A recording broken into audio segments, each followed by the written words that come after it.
I'm Elise from the Crowdfunded Translation Project, and wanted to just tell you a little bit about what that project is and give you some updates about what I've been doing with your support.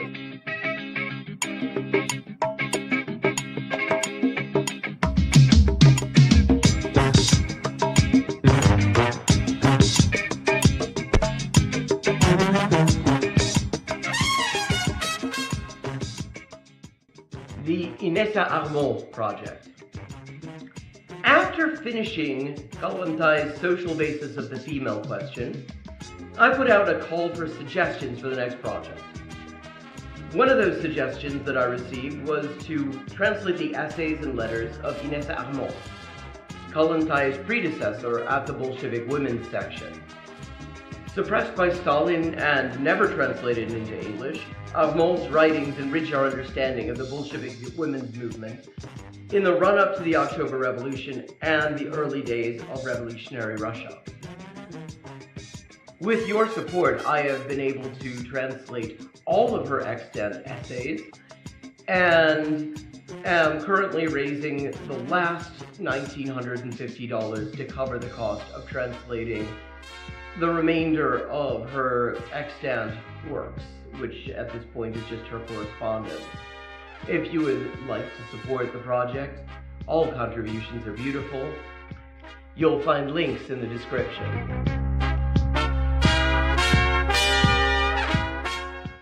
The Punto Final project is a project that is really just at its inception. Punto Final, for those unfamiliar with it, i.e. likely most of the people watching this right now, was a magazine edited by Manuel Caviese Donoso that ran from 1965 to the eve of the 1973 CIA-backed coup in Chile, and then from 1989 to 2018, publishing a grand total of 894 issues. In addition to being a platform for theoretical and ideological debate, they were also a source of excellent political journalism. Their real-time analysis of political developments in Chile, the rise of the Unidad Popular, the looming coup, and the limits of electoralism has aged extremely well, and is well worth reading for anyone interested in the period. The Chilean left is sort of in a media bubble, and the Anglosphere left really doesn't do a great job of breaking that bubble and really building connections there. So the discussion that you hear in English about Chile, even in supposed left outlets, such as Jacobin, often has little or nothing to do with the state of discussion amongst comrades in Chile. So this is part of my attempts to contribute to sort of breaking down that bubble and fostering some understanding of the thought amongst revolutionaries in Chile, both historically and currently. I have so far translated 7 articles, including a long read on electoralism versus armed struggle called Chile, the Ballot or the Bullet by Punto Final editor Manuel Caviese, and currently am working on various pieces of political analysis from the eve of the electoral campaign that would bring Salvador Allende to power, or at least to government. These include discussions of electoral versus revolutionary strategy and how and to what extent these things can coexist, discussions of US imperialist interference in Chilean politics,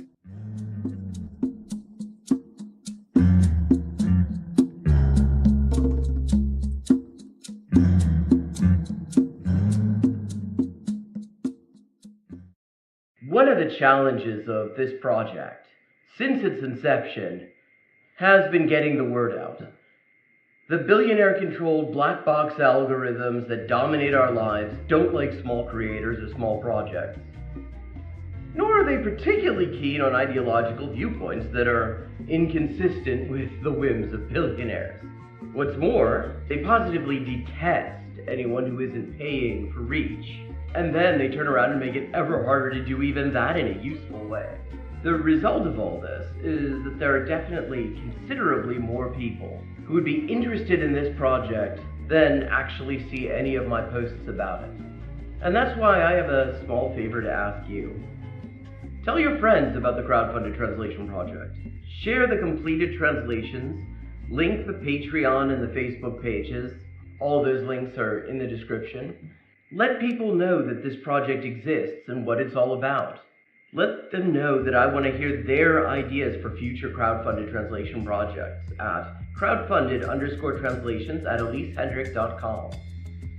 And if you've got any ideas, I'd love to hear them. Ultimately, the crowdfunded translation project is for us all. The whole idea is to translate texts that have fallen through the cracks by making it economically viable for a professional translator, i.e. me, to work on them and to make the results freely available to everyone. I think that a lot of great things are coming out of the project, and even more can result from it yet. But it all depends on making the project visible to the people who might benefit from it and consider supporting it.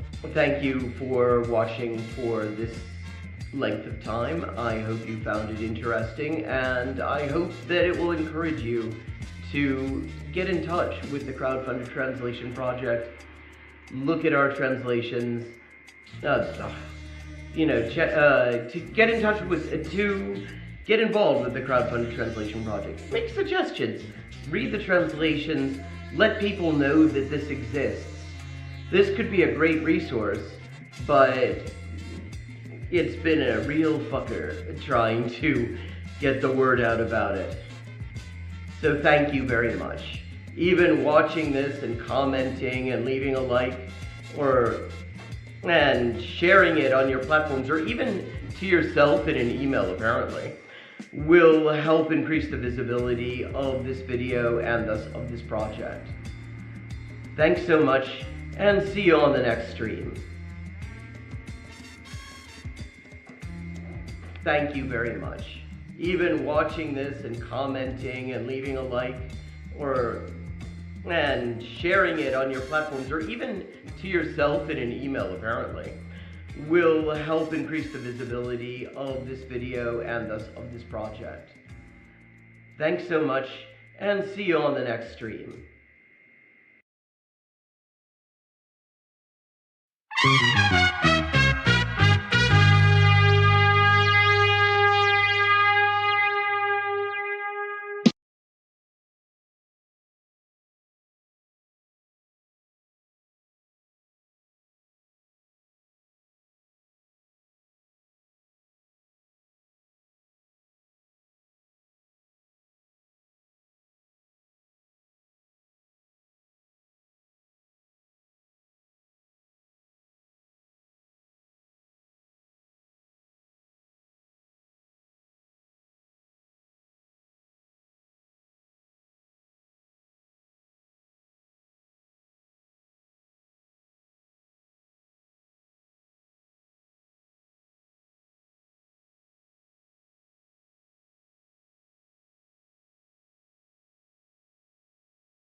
Hey,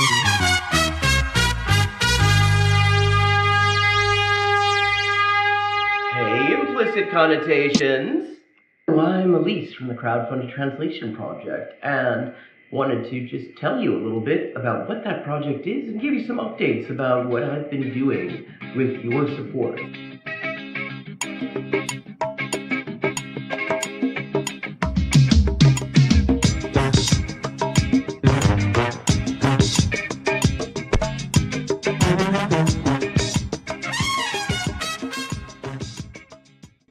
The Inessa Armand project. After finishing Kalantai's social basis of the female question, I put out a call for suggestions for the next project. One of those suggestions that I received was to translate the essays and letters of Inessa Armand, Kalantai's predecessor at the Bolshevik women's section. Suppressed by Stalin and never translated into English, Armand's writings enrich our understanding of the Bolshevik women's movement in the run-up to the October Revolution and the early days of revolutionary Russia.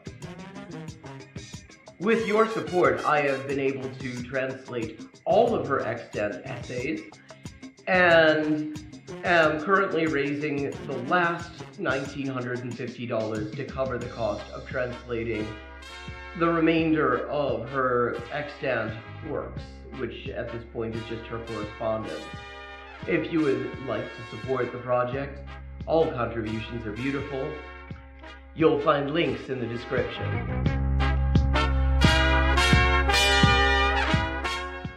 The Punto Final project is a project that is really just at its inception. Punto Final, for those unfamiliar with it, i.e. likely most of the people watching this right now, was a magazine edited by Manuel Caviese Donoso that ran from 1965 to the eve of the 1973 CIA-backed coup in Chile, and then from 1989 to 2018, publishing a grand total of 894 issues. In addition to being a platform for theoretical and ideological debate, they were also a source of excellent political journalism. Their real-time analysis of political developments in Chile, the rise of the Unidad Popular, the looming coup, and the limits of electoralism has aged extremely well, and is well worth reading for anyone interested in the period. The Indian left is sort of in a media bubble, and the Anglosphere left really doesn't do a great job of breaking that bubble and really building connections there.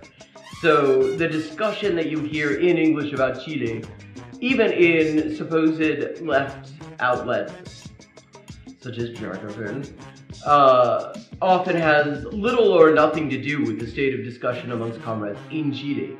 So this is part of my attempts to contribute to sort of breaking down that bubble and fostering some understanding of the thought amongst revolutionaries in Chile, both historically and currently. I have so far translated 7 articles, including a long read on electoralism versus armed struggle called Chile, the Ballot or the Bullet by Punto Final editor Manuel Caviese, and currently am working on various pieces of political analysis from the eve of the electoral campaign that would bring Salvador Allende to power, or at least to government. These include discussions of electoral versus revolutionary strategy and how and to what extent these things can coexist, discussions of US imperialist interference in Chilean politics,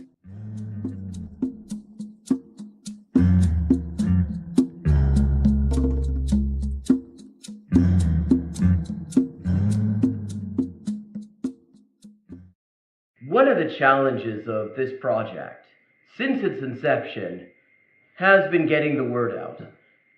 The billionaire-controlled black box algorithms that dominate our lives don't like small creators or small projects. Nor are they particularly keen on ideological viewpoints that are inconsistent with the whims of billionaires. What's more, they positively detest anyone who isn't paying for reach. And then they turn around and make it ever harder to do even that in a useful way. The result of all this is that there are definitely considerably more people who would be interested in this project than actually see any of my posts about it. And that's why I have a small favor to ask you. Tell your friends about the crowdfunded translation project. Share the completed translations, link the Patreon and the Facebook pages. All those links are in the description. Let people know that this project exists and what it's all about. Let them know that I want to hear their ideas for future crowdfunded translation projects at crowdfunded_translations@elisehendrick.com. And if you've got any ideas, I'd love to hear them. Ultimately, the crowdfunded translation project is for us all. The whole idea is to translate texts that have fallen through the cracks by making it economically viable for a professional translator, i.e. me, to work on them and to make the results freely available to everyone. I think that a lot of great things are coming out of the project, and even more can result from it yet. But it all depends on making the project visible to the people who might benefit from it and consider supporting it. Thank you for watching for this length of time. I hope you found it interesting, and I hope that it will encourage you to get in touch with the crowdfunded translation project, look at our translations, to get in touch with, to get involved with the crowdfunded translation project. Make suggestions, read the translations, let people know that this exists. This could be a great resource, but it's been a real fucker trying to get the word out about it. So thank you very much. Even watching this and commenting and leaving a like and sharing it on your platforms, or even to yourself in an email apparently, will help increase the visibility of this video and thus of this project. Thanks so much, and see you on the next stream. Thank you very much.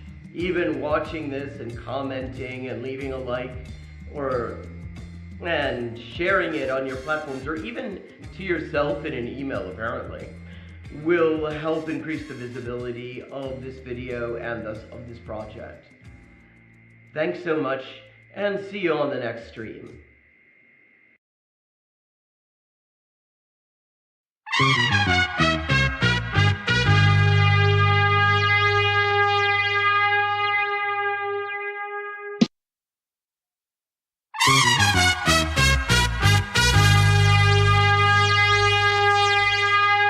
Hey, implicit connotations.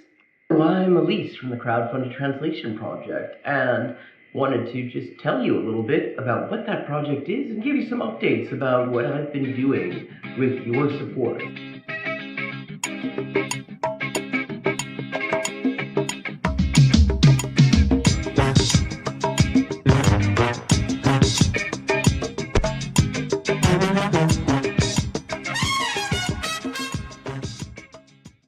The Inessa Armand project. After finishing Kalantai's social basis of the female question, I put out a call for suggestions for the next project. One of those suggestions that I received was to translate the essays and letters of Inessa Armand, Kalantai's predecessor at the Bolshevik Women's section.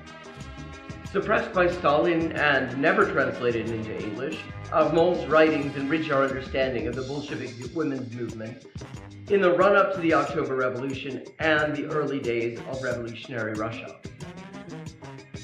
With your support, I have been able to translate all of her extant essays and am currently raising the last $1,950 to cover the cost of translating the remainder of her extant works, which at this point is just her correspondence.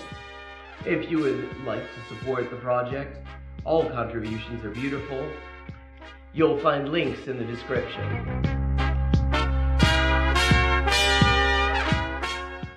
The Punto Final project is a project that is really just at its inception. Punto Final, for those unfamiliar with it, i.e. likely most of the people watching this right now, was a magazine edited by Manuel Caviese Donoso that ran from 1965 to the eve of the 1973 CIA-backed coup in Chile, and then from 1989 to 2018, publishing a grand total of 894 issues. In addition to being a platform for theoretical and ideological debate, they were also a source of excellent political journalism. Their real-time analysis of political developments in Chile, the rise of the Unidad Popular, the looming coup, and the limits of electoralism has aged extremely well, and is well worth reading for anyone interested in the period. The Chilean left is sort of in a media bubble, and the Anglosphere left really doesn't do a great job of breaking that bubble and really building connections there. So the discussion that you hear in English about Chile, even in supposed left outlets, such as Jargon, often has little or nothing to do with the state of discussion amongst comrades in Chile. So this is part of my attempts to contribute to sort of breaking down that bubble and fostering some understanding of the thought amongst revolutionaries in Chile, both historically and currently. I have so far translated 7 articles, including a long read on electoralism versus armed struggle called Chile, the Ballot or the Bullet by Punto Final editor Manuel Cabiese, and currently am working on various pieces of political analysis from the eve of the electoral campaign that would bring Salvador Allende to power, or at least to government. These include discussions of electoral versus revolutionary strategy and how and to what extent these things can coexist, discussions of US imperialist interference in Chilean politics,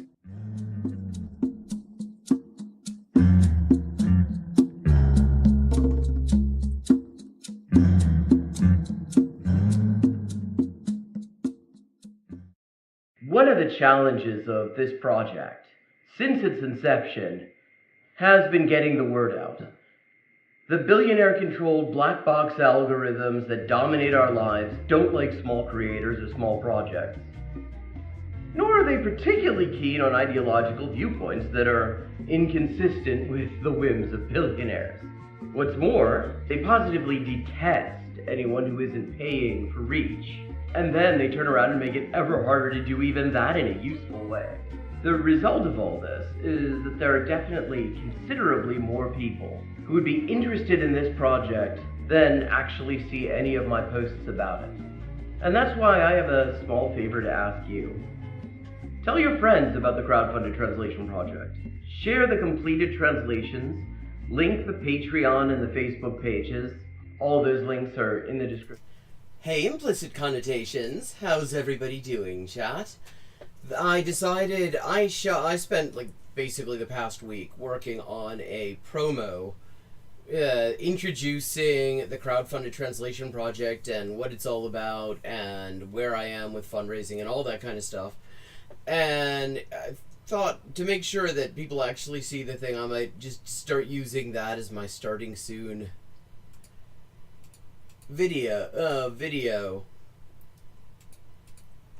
I'm trying to get the word out, so so here's the link to the actual thing, and anyone who wants to just spread that around, that is always much appreciated. How's everybody doing? Badger says, Zoe said one of her recent projects. Who's Zoe? I remember going to the original Russian for her essays. Oh, thank you. Hey, implicit connotation reporting for duty. Okay, so what have I got for you? Okay, first of all, what I've got is I've got to get the thing. Okay, let's actually.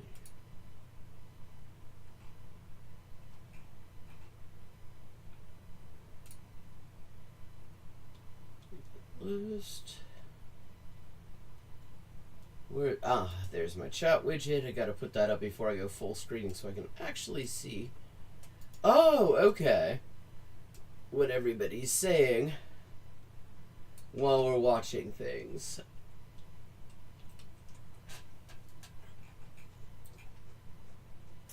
Okay, I just randomly saw this in my Rex and it's a short one, so I thought, why don't we have a look? It says, this is actually the hardest language. And I don't know what it is, although I'm guessing it is one of the Northern Uralic languages, possibly Nenets, just judging from this map I'm looking at. So, I figure, why don't we find out? This is by somebody I'm not familiar with called Leaf Nye. Gonna drop the link in chat, and let's see what we do. Let's see what we reckon. I mean, if it is one of these far northeastern Siberian Uralic languages like Nenets, it would be one of the hardest languages just because of how hard it would be to find resources, and the fact that it is an extremely endangered, those languages are extremely endangered, so that's a possibility. But let's find out. Let me know, as always, whether I need to make any audio adjustments.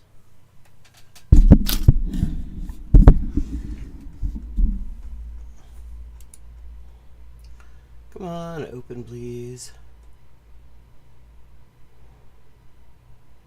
What's the hardest language to learn? Well, this question is a bit loaded because it completely depends on what your native language is.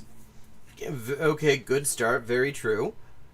Neat little Microsoft Paint pickup truck graphic. Neat way to Let's say you illustrate speak the Cantonese. question. If you're trying to learn Mandarin, that's going to be really easy because they're pretty similar. But if you're an English speaker trying to learn Mandarin, that's going to be pretty hard because these languages are very different. Yeah. So okay. Makes really sense to so figure far. out what the most different language from English is to determine what the hardest language to learn is. Okay, interesting premise here. The most different language to English. Okay, there are a lot of ways you could measure that, and I don't know if you could actually say that there's any one winner. So, okay, this has piqued my curiosity. There are lots of different languages all over the world, but how do we find out which one is the most different from English? To do this, we need to establish what makes English English. What are... Okay. Does she have is she on YouTube, or... Okay, so what do we got some here? fundamentals that we can compare so we can find the language that is the opposite of English. The opposite. So, to start, Okay, English interesting. has The three anti-English. We're in search of the anti-English. Very curious what that's going to turn out to be. main qualities that we'll be evaluating in this video. It's a Proto-Indo-European language. It is SVO, subject, verb, object, sentence structure. I mean, it's not quite correct to say English is a Proto-Indo-European is the posited language from which all Indo-European languages ultimately descend. So English is an Indo-European language. That's true, but Proto-Indo-European is another thing entirely. It's a theoretical language that has been arrived at based on all the things that Indo-European languages have in common. But I mean, other than that, I mean. And finally, it's isolating, kind of. To find which language is the most different from English, we'll be looking at what language has the most different characteristic from these. Okay, so not Indo-European. That's already a lot of languages. Okay, so object, verb, subject, that if I remember correctly, is the rarest word order in general. Like, subject, verb, object, I don't remember which between those two was the most common, but object, verb, subject, I think, is the rarest. And Native Lang had a video on this because it was a language that actually kind of shifted. Oh, well, you can always drop it in the Discord if it's not working in chat. Or the opposite. There's two different ways to structure your language. Okay, just to clarify for anyone who's not familiar with some of the terminology here. So an isolating language is one that does kind of word building by adding meaning by adding additional words. So, like, for example, the future tense in English is formed by adding words to it. I will do something. I'm going to do something. Or whatever. So, A synthetic language is a language where a lot of these sorts of shifts in meaning are created by adding prefixes and suffixes, and a polysynthetic language is one that does a whole lot of that. Like, okay, SVO means subject, verb, object, like English. So, I drink water. I is the subject, drink is the verb, water is the object. And object, verb, subject, it would be water, drink, I. That was the default word order. Usually when we talk about languages having a specific word order, that's sort of the default. We're talking about the default. A lot of languages will allow a certain amount of rearrangement, a certain amount of flexibility, and the more you get languages with stuff like explicit grammatical cases and things like that, where there are other factors like verb endings and adjective endings that tell you what a word is doing in the sentence, generally the more flexibility you get. But so, subject, and there's also subject, object, verb, which would be I, water, drink. So, this is the language that this person is looking for, is one that starts with the object. Water, drink, I. There's isolating on one side, and there's polysynthetic on the other side. An Okay, here we go. Oh, we're getting explanations of the terms. Okay, cool. Isolating language is going to isolate each word into its own specific... Yeah, hij is naar de winkel gegaan. Yeah, so everything is just... We have meaning created by adding words. He went to the store. He went to the store in Dutch. Meaning. Every word is one block with no endings, no anything. You just add another word to specify. Yeah. Well, I mean, you can have some endings. Like, English has some endings. Dutch has some endings. But it's not like Finnish or Turkish or Mongolian, where you can put all sorts of things, add all sorts of things to create all these levels of meaning. Polysynthetic language, on the other hand, is going to have a few words, but each of those words does a lot of work communicating what the sentence is about. Okay. So they're going to have lots of endings, lots of prefixes, packing everything into a small little space. Yeah. Okay. So, for example, with Turkish, you can take a noun, say,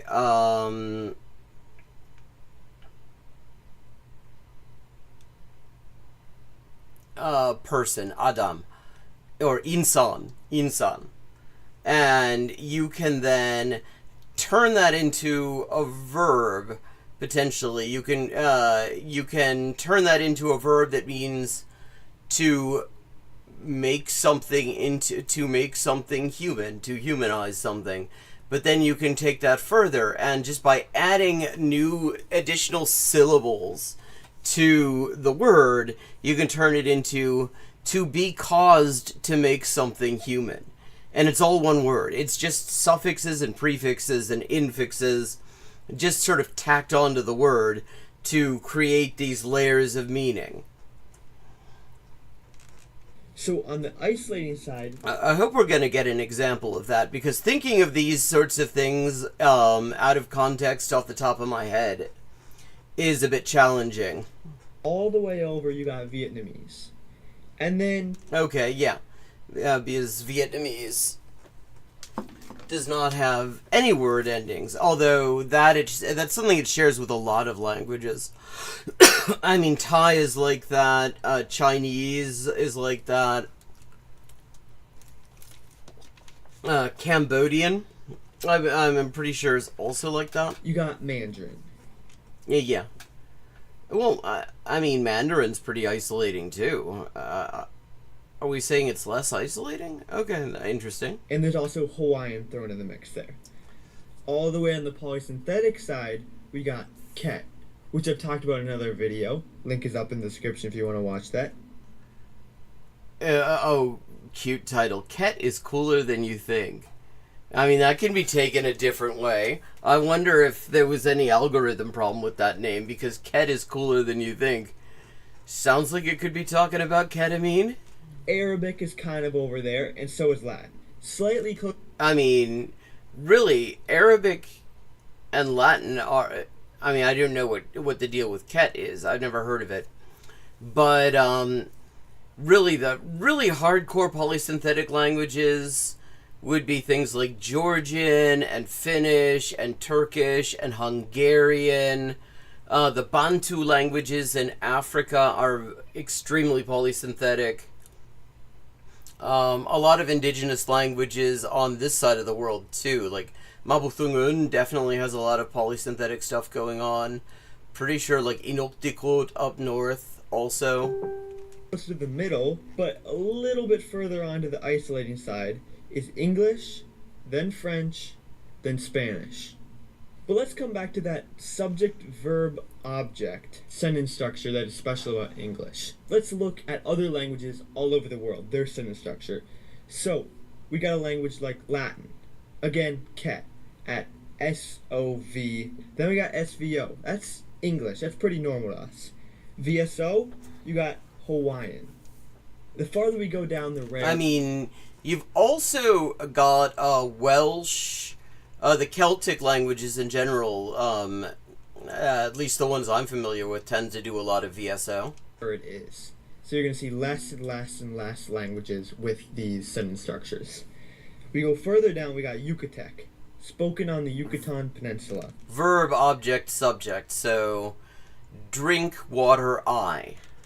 Further down, we have OVS, which is incredibly rare. One of them is water, drink, I. Is Iwu. Going on to OSV. This is even rarer than OVS, with just around 0.3% of all water languages I drink in the world having it. One of these languages is Tobati. So to not analyze familiar with that one at all. What language is the most different?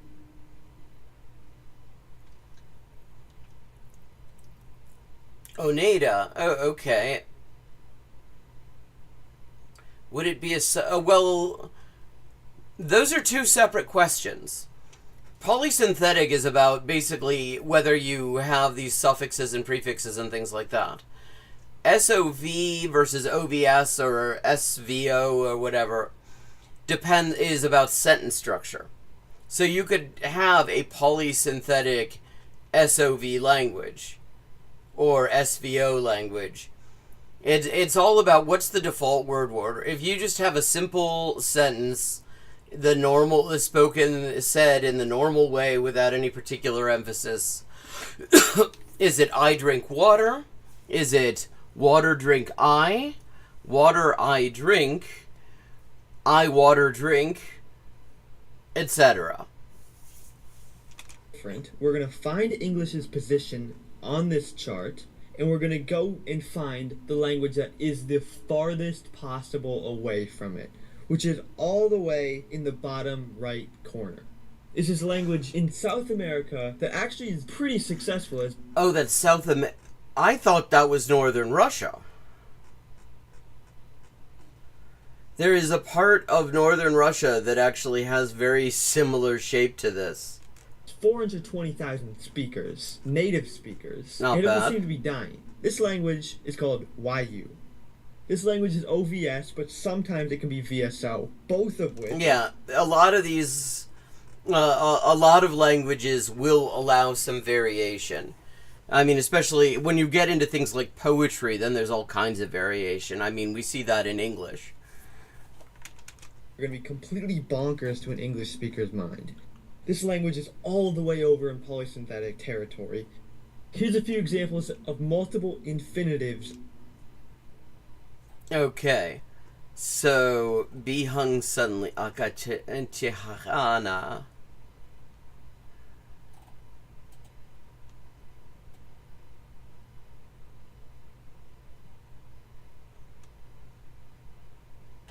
Incorporated. Interesting.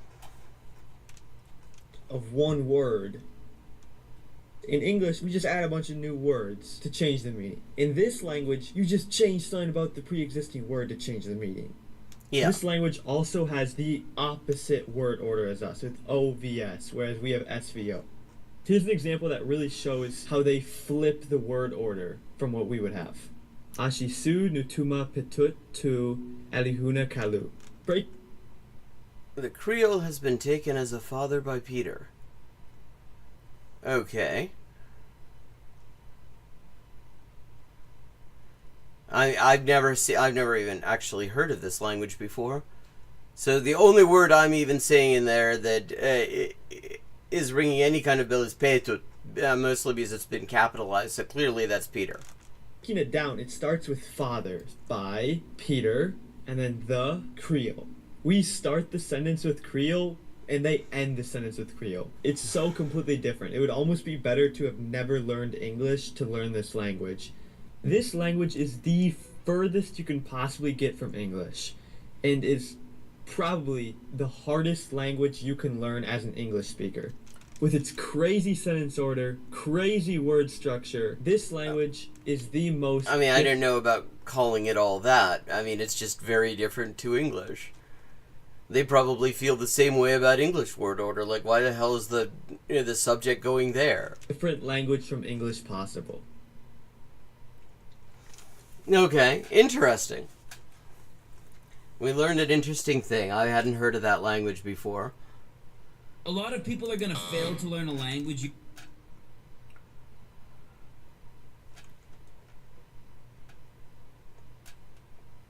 Okay, let's see. What have we got?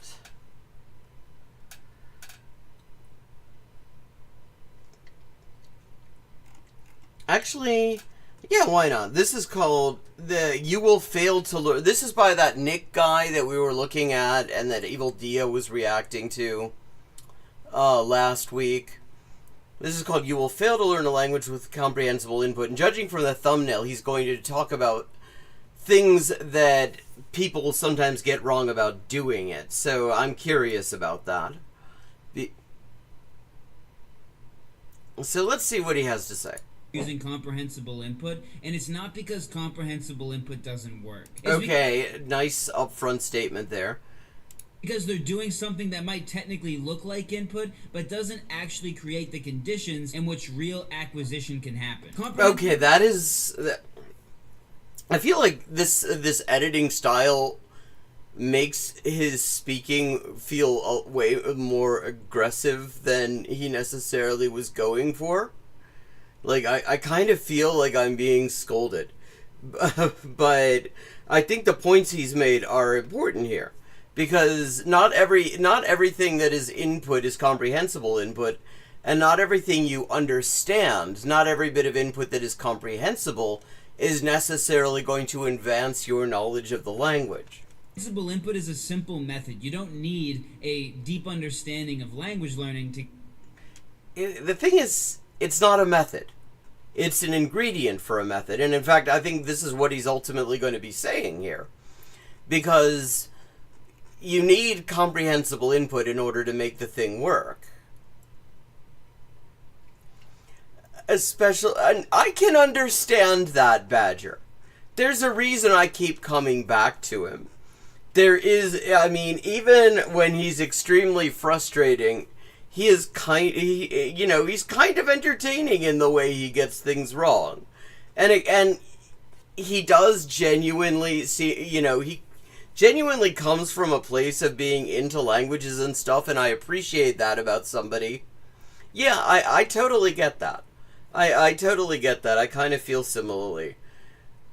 I mean, and then he says shit like, you're an asshole if you want white people to get your name right. And then I'm like, but like, when he's not doing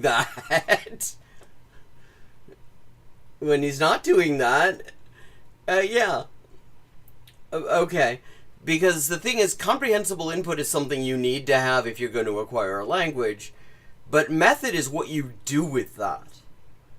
And there are all sorts of different ways of engaging with it, all sorts of different ways of doing something with it, and some are more effective than others. And I think that's what we're really getting down to. I feel like it's important because a lot of misunderstandings in this space have been caused by people, not understanding the difference between an ingredient for an effective method and a method itself. But okay. Get started. In my opinion, there are really only 3 basic understandings you need to have to avoid the pitfalls that keep people from developing real deep fluency using comprehensible input. Okay, interesting. What's going on, guys? My name's Nick. I'm the creator of Lingualytics and a fluent speaker of the Spanish language, and I got fluent by taking in a massive amount of input in Spanish at a level I understood. Number 1, watch content you understand. Okay. Watch content you understand. I think that's important. I mean, I will say, it isn't that there's... I keep coming back to it because I think it's important to say it. But I think there is a benefit from watching stuff you don't understand much at all of. Like, I've started watching a Thai Netflix series called Evil Lawyer. It's a pretty good show. It's this public defender, very earnest, very idealistic type, gets framed for murder and ends up having to engage the services of a criminal defense lawyer who does not strictly play by the rules because, as she points out, the entire system is crooked as hell. And there's a lot... I don't understand most of what they're saying in Thai. I wouldn't understand much of anything if there weren't English subtitles along with the Thai subtitles, which I can't do a whole lot with because I have followed the ALG approach and have not really done anything to learn to read in Thai. But between the Thai speech, which includes words I am familiar with, they're not a lot of them, but they're very common words like might for not and arai for like what and stuff like that. I have actually learned new words from it. I know how to say I don't know. Mailu. So I'm understanding little tiny bits, and it is actually kind of moving me forward a little bit. But okay, yes. And I know that sounds too simple, but I see people all the time on the internet saying things like, well, I did comprehensible input for a year, and I only learned 2 words. Well, they're not understanding the word comprehensible. That is what that all comes down to. The word comprehensible is load-bearing here. Like, you can sit and watch a particle physics lecture in Indonesian for as long as you want. If you don't know shit about particle physics and you don't understand a word of it, chances are, at most, you will get, like, greetings out of that. Comprehensible matters. That it means capable of being understood by you. And to me, that's almost a contradiction in terms. Because comprehensible input means comprehensible input. It means input you can comprehend. Yes. It does not mean you turn on a podcast in your target language, understood basically nothing, and just waited for your brain to start magically acquiring words. I might call that immersion, but I definitely wouldn't call that comprehensible input. Yeah, I mean, I think that's actually a correct distinction to make, because immersion just means you're surrounding yourself with the language. And there can be some benefit to surrounding yourself with the language.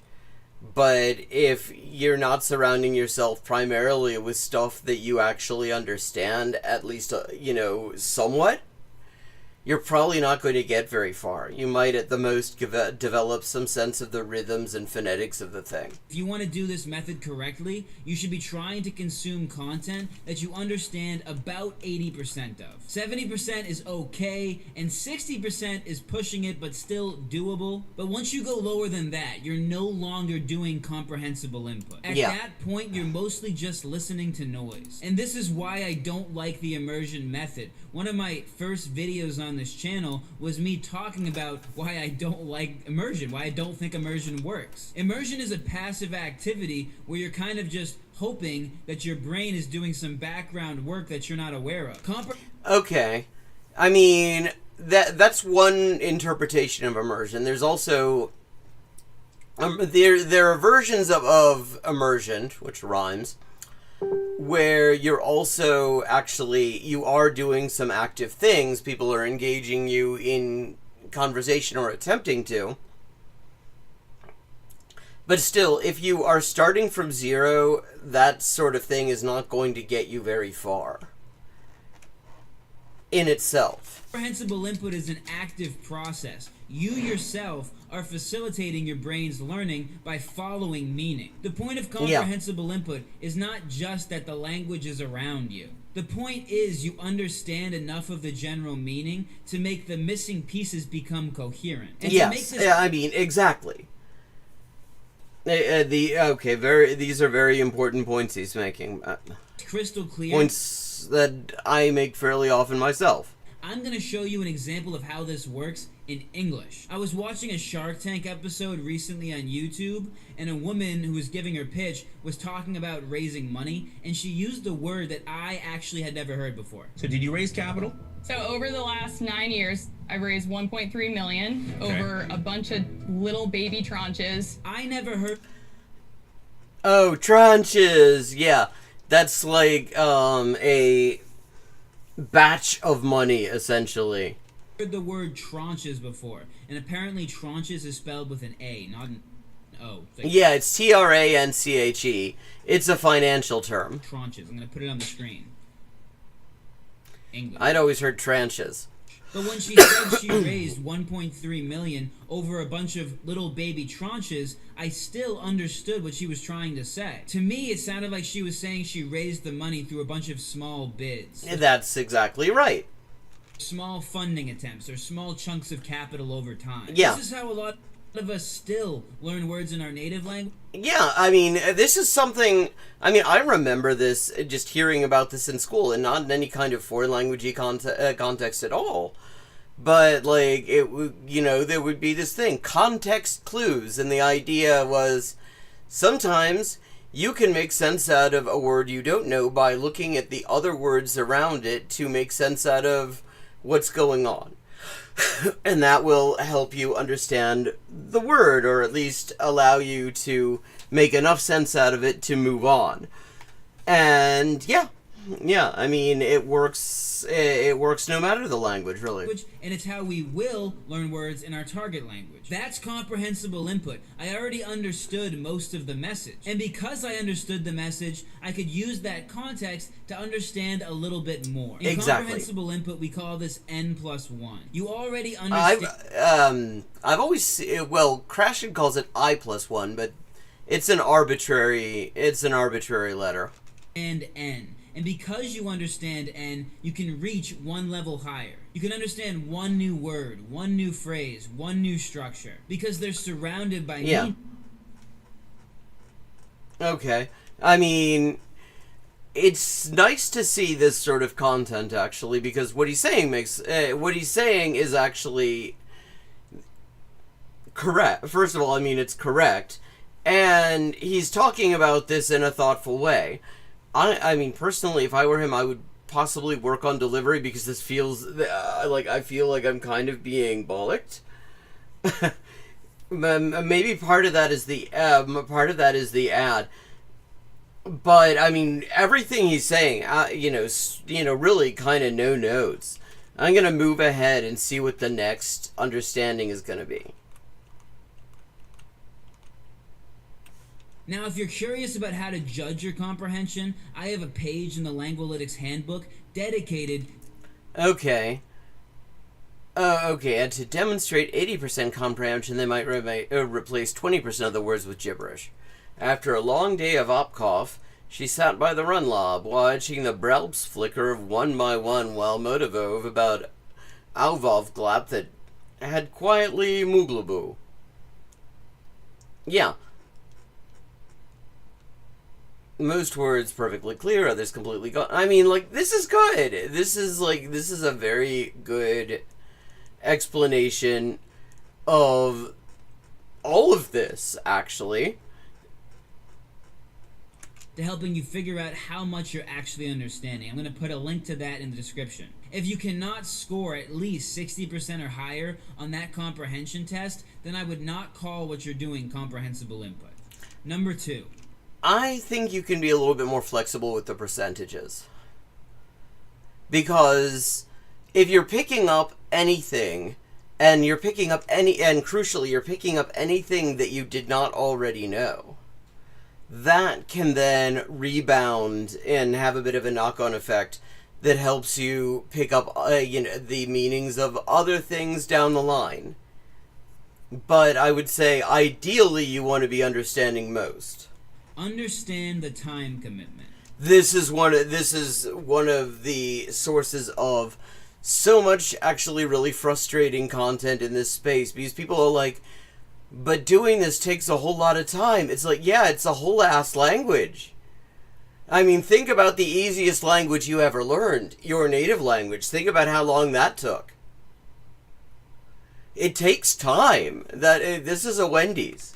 The second most important understanding you can have when you start comprehensible input is understanding how long it takes, how long it really takes to learn a language. And understanding that people's estimates will not necessarily apply exactly to you. I mean, there are all sorts of factors that come into this. Like, I in my most recent Thai ALG video that I did, which is on this channel on YouTube, check it out. I pointed out, I think I'm actually probably bucking the trend a little bit because a lot of Thai structures are familiar to me. It does a lot of things that I'm used to from a lot of other languages.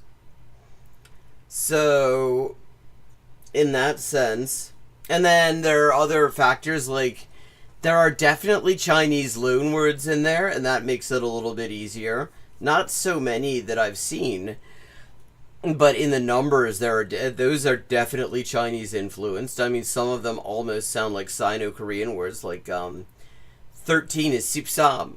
That's almost identical to Korean, sipsam. But so you can have these, so there can be variations there, but that does not necessarily change the overall picture, because you still need to understand a lot of words and structures and then actually have a clear enough account of them in your head to be able to output them. A lot of people will tell you that learning a language isn't a sprint, it's a marathon. But it's not even a marathon, it's really an ultra-marathon. Deeply acquiring a... Is an ultra-marathon a regulated length of running? Language takes a long time. A long time. A long time. Being able to comfortably and implicitly understand... Why is this guy talking into... that's a banana. I was like, is that a breadstick? Oh, holy shit, I know this part of Lima. I've been on this street. That is the Malecón de Miraflores. I have walked down this street. Native level content spoken by native speakers at native... Yeah, I mean, you can see people hang gliding off of this cliff at pretty much every day. Speed takes more than 1,000 hours in almost any language you can learn. And I think a lot of people hear that and immediately they start looking for a way to get around it. That's why people get pulled into language learning apps, get pulled into flashcards, get pulled into tons of explicit study. Yeah, and there's so much grifting that goes on where it's like, holy shit, you haven't got time to do... An ultra marathon is 100? Jesus. Like, that's an actual event people run? And live afterwards to give post-match interviews? Oof. Yeah, no. Yeah, I'm glad that there are other people doing this, because if this sport came down to my willingness to participate in it, it would be extinct. I once walked the roughly a half marathon, and I made the mistake of doing it on uneven ground with boots that had seriously unevenly worn heels. And I ended up being unable to walk on one of my legs for about a month as a result. I do enjoy the proclaimers. Yeah, I mean, so many people will be like, will sell you something and it's all based on, you don't have time to do this. You don't have time to do 1,000 hours of input or something like that. Hello, formerly Fiach? Is that Fiach as in Ascuelga? Because those things feel like Or Viach, you know, Cymraeg. Or something, some secret third thing. Welcome, welcome. shortcuts. It feels like if you can just memorize enough direct translations, consciously learn enough grammar rules. Yeah. you can- So many of these scripts, the most easily monetized approaches to learning languages just so happen to be some of the least effective ones. Yes, to which one? Ascuelaga and Gymraeg? Within Siarad Cymraeg? just cheat the process and force your comprehension to jump forward. But that's not how our brains work. Our brains are not waiting for the perfect grammar explanation to unlock a new level of fluency. And this is where I think a gym analogy is actually really useful. If your bench press is 135 pounds, nothing is going to take you to 225 pounds overnight. You can watch Oh! Cool. Where are you joining us from? Are we talking Irish or Scottish? Or... Oh! Also eating. Yeah, I suppose it is around that time. technique videos. You can read academic studies on muscle growth. But the only thing that actually makes you stronger is progressive overload. If you lift... I will say... I mean, you could also use running here, and I use running because one of the things I've been doing is like working on endurance on a treadmill. There's this treadmill that's been gathering dust in the basement here. It was from my mom's surgery. She used it when she didn't have clients in. And then it was in the basement and nobody was doing shit with it. And then I fucked up my ankle, and then I fucked up another ankle. And it took me like a year after that to actually be able to walk more or less normally. Oh! Oh, well, welcome, welcome. Always good to see new people here. Let me drop you the link in the for the Discord, if I can get the right window open so I can find it. That's the slime hole. Ah, here we go.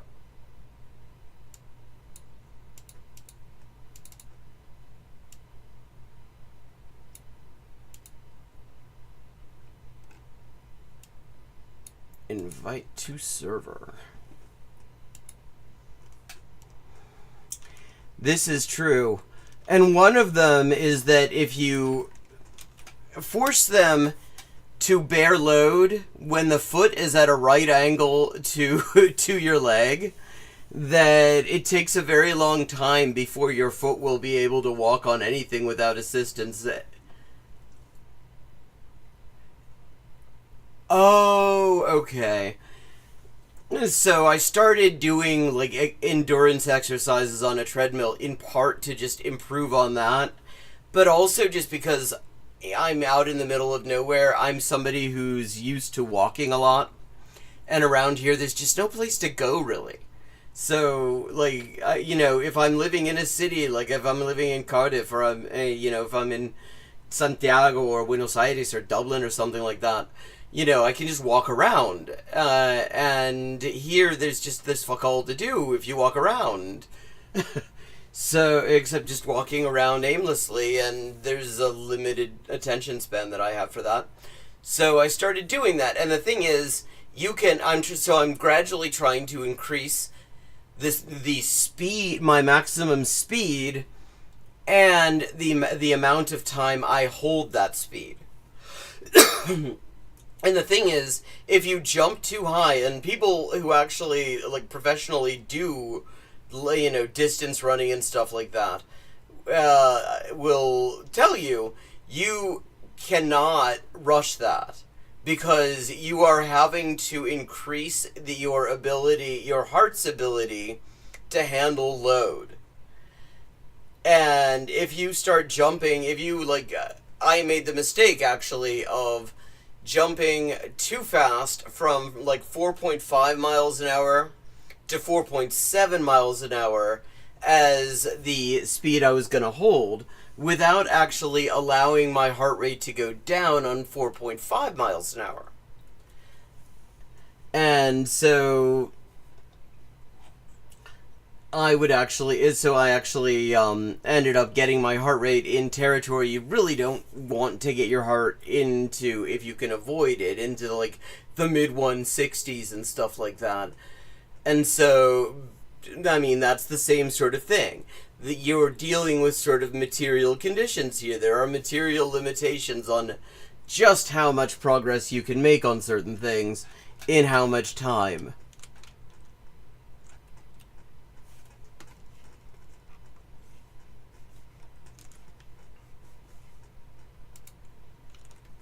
Okay. Something heavy enough to challenge yourself, but light enough that you can actually move it, then your body adapts. Yes. Then you can incrementally add a little bit more weight, and then you can lift that, and then your body adapts again. Progressive overload is the N+1 of exercise science. Yeah, exactly. I mean, and you find it pretty much in everything that involves developing a physical or mental capability that you don't currently have, you're going to have some version of this. I've heard it also referred to as the zone of proximate learning in the education context, where it's like, there are things you don't know and that are outside of your intellectual comfort zone, but there's enough stuff that is in there that you can work with it. As opposed to like dropping somebody who's never had a physics class into an advanced lecture on Einstein-Bose condensates. Comprehensible input works the exact same way. You take in input that's understandable enough for you to follow it, but challenging enough that your brain has to stretch. Then you do that over and over and over again until you've hit 100 hours, 300 hours, 600 hours, 1,000 hours. You just keep doing it and you get better and better and better, just like you get stronger in the gym. Yeah, and you go back and you repeat the stuff too. I mean, that is a thing. One of the things that I've been doing is an experiment with ALG, which is a method that has a lot of similarity to the sort of methods I've developed on my own just by trial and error, but it has certain aspects that are actually not my own preferred way of doing things, and I wanted to just try it out because there's a lot of discourse around automatic language growth and does it make sense, does it not make sense, and I figured I would try to start to learn a language from zero using ALG. And the language that I picked, because there aren't that many languages with a full-on ALG course, available for free on YouTube, was Thai, because it's the only one out of the languages available that I would be starting from zero. I mean, I could like do a whole hilarious video where I with Dreaming Spanish, because I'm a native Spanish speaker. I grew up speaking Spanish with English and German. So, I couldn't really start from zero there. I could at the most pretend, but that wouldn't be any good. But with Thai, I'm starting basically from zero. And so far, I have to say, I am definitely finding that I'm making progress. I'm learning quite a lot. I can say lots of very disturbing sentences. If you look at the Dreaming Spanish roadmap, the same roadmap that I base my site on, the numbers are pretty sobering. 150 hours until you can comfortably understand learner content. 300 hours before you can understand a patient native speaker. 600 hours before you can understand a normal speed native. Which does kind of sound like the native speakers normally are impatient.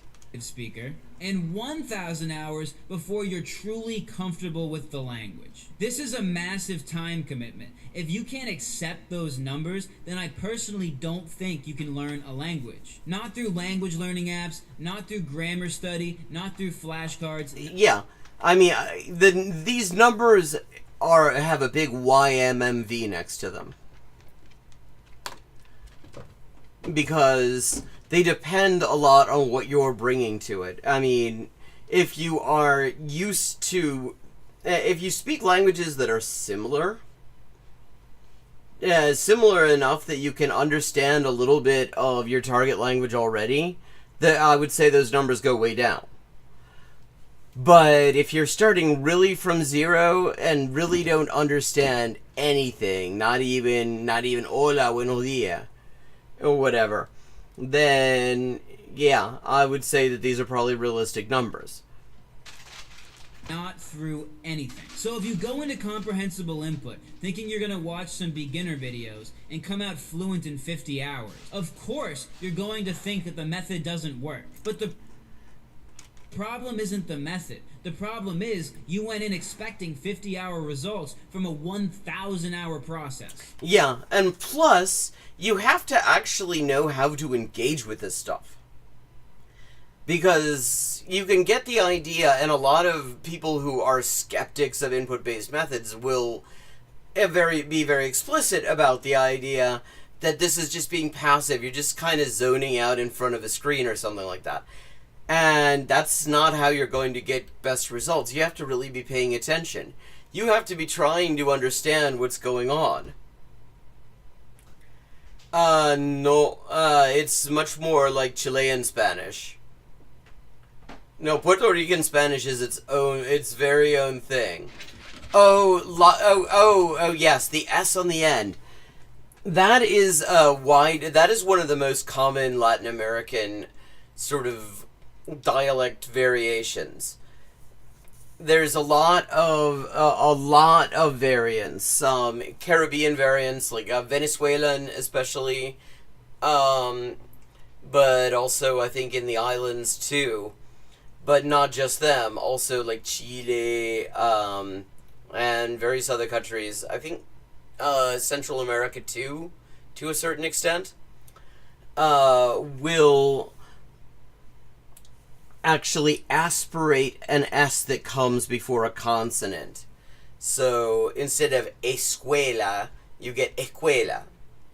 Instead, or sometimes, or a final S too. So instead of gracias, you get gracia.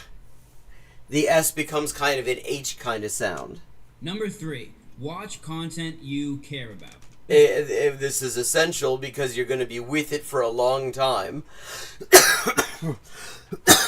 And the more it holds your attention, the better it will be. Third thing you need to understand to succeed in comprehensible input is how important it is to care about what you watch. And this matters because comprehensible input hours are no joke. These are hours in which... Yeah, if it's putting you to sleep, you're not getting anything. Like, there are all these sorts of things where it's like, learn Italian while you sleep, and no, that shit doesn't work. That doesn't do it. And if you're watching... you're engaging with input that does not keep you awake and hold your attention. That is you're just going to drift off. You're not going to be paying attention to it. Maybe you fall asleep outright. Maybe you're just thinking about other stuff. But you're not going to get anywhere with that. You're taking in input at your level and giving it your full attention. This is not Spanish playing on your laptop while you scroll on your phone. As I've said in the past, comprehensible input is a lot like a game of charades. When you're playing Okay, I've never heard this analogy before. I'm very curious. charades, you're leaning forward in your chair. You're watching the person's hands. You're watching their face. You're trying to get any clue you possibly can. Oh, that's actually a great analogy. That is actually a really good analogy. Good analogy, Nick. To help you understand the message they're trying to convey. And even if you're not the person shouting out guesses, you're actively engaged with what you're watching. Yeah, you're trying to make sense out of it. You're trying to understand what it is you're hearing. Yeah, I mean, that is the thing. That is why when people talk about it like it's just a passive thing, you just watching content or something like that, that's you might get something out of that a little bit. But if you really want to do this, if you really want to come out being able to actually say stuff in a language and understand what somebody says in response, then you've got to be really engaged and really trying to understand what's going on. You're not playing charades if you're in the corner zoned out scrolling on your phone and half paying attention. And this is why comprehensible input is harder than doing grammar exercises. It's harder than doing flashcards. This is my experience. Yeah, I mean, because all those things are just based on rote memorization. It's all about sort of committing some stuff to memory that then with a fill-in-the-blanks exercise you can recover on demand. That is not how it works. Comprehensible input is the most mentally taxing thing I've ever really had to do when you stretch it out into long sessions. Of course, anybody can listen to Spanish for 10 minutes of their life and be fine with that. But when we're talking about hours and hours and hours every day... But on the other hand, see, you can say it's harder because of the time commitment, but my experience of it personally is that it's more interesting. It's easier because it's more fun. Because you're not sitting here trying to memorize things and then reproduce what you've memorized and getting berated for not remembering it correctly. But you're actually, if you've got good input, the sort of stuff, you're understanding it, you're into it, you're interested in what's going on, and it really holds your interest enough that you don't have to force yourself to watch it. Then it's a blast. Then it's great. Then you just sit there and you enjoy it. It is mentally taxing. It's difficult. Grammar and flashcards feel hard in a really obvious way. They feel like school. They feel like work. Yeah, they're hard because they're boring. They're hard because they suck and you would rather be doing something else. And we have been taught as a culture that's what makes something real work. That's why you'll get there's a resentment for people whose work involves stuff they actually enjoy doing anyway. Somebody who's an artist or something like that. And it's oh, fuck that guy. He's just doing what he enjoys and getting paid for it. It's you get that sort of attitude from some people as if it isn't really, as if you're not really doing any kind of valid work unless it is agony. Unless it just sucks. Unless it is boring and pointless and you wish you were someplace else. And that has sort of bled over into things like language acquisition, language learning, because people think it has to suck or it isn't real. But comprehensible input is harder in a deeper way. It asks you to sit inside ambiguity. It asks you to try to follow the meaning even though you don't have all the pieces. Yeah. It asks you to keep paying attention, to keep caring about it, even though you might want to drift off. And even doing 50 hours of that... depending on what you actually have found in terms of input, that isn't necessarily a big ask. If you find stuff where it's really interesting, then you will actually just be following it because you care about what happens, and that's actually pretty easy. Is more than most people can manage, let alone doing 1,000 hours of that. So you can't just throw anything on in your target language and expect your mind to just give it its full attention for hours at a time. Yeah. You need to watch content you care about. Or at the very least, you need to try to care about the content you're watching. Because comprehensible input isn't about words or structures or grammar. It's about those things, but not on an individual level. It's about being able to follow a narrative, being able to follow meaning. Yeah. It's about all those things, but as part of a whole. That's one of the things that a lot of people get wrong. They think that you can sort of abstract it out and extract, so we're going to have some words and we're going to put them on some flashcards, and that's going to make it more efficient because now we've gotten rid of all that extraneous shit that we didn't need, supposedly. And we're going to focus on this, and then we're going to just really get it. And it's no, what you need is the whole. You need the whole thing. You're going from the big picture, the broad angle, to the narrower one. And the better you get, the more you can narrow your focus, the more you can zoom in on stuff, on specific things and on nuance and stuff like that. It is very much, but you're starting with a really wide angle. You're starting with a panoramic lens and just trying to understand the scene as a whole. You can't get to the point where you can understand the individual particles in that scene until you are able to understand it at a much broader level. And with that, I'm going to take a quick bio break. Oh, somebody else has joined the Discord. Hello, K. For some reason, my window is only just showing K. Is it just K ellipsis? Is that it?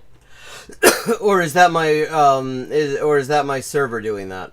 Okay. Well, in any case, I will be right back. Quick bio break. Back in a mo without an S on the start.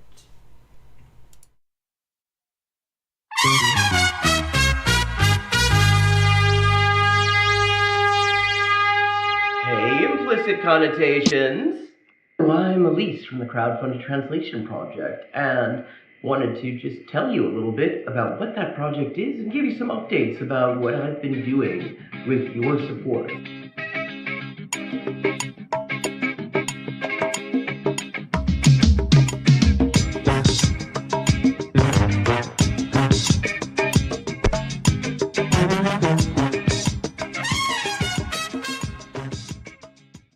The Inessa Armand project. After finishing Kalantai's social basis of the female question, I put out a call for suggestions for the next project. One of those suggestions that I received was to translate the essays and letters of Inessa Armand, Kalantai's predecessor at the Bolshevik Women's section. Suppressed by Stalin and never translated into English, Armand's writings enrich our understanding of the Bolshevik women's movement in the run-up to the October Revolution and the early days of revolutionary Russia. With your support, I have been able to translate all of her extant essays and am currently raising the last $1,950 to cover the cost of translating the remainder of her extant works, which at this point is just her correspondence. If you would like to support the project, all contributions are beautiful. You'll find links in the description.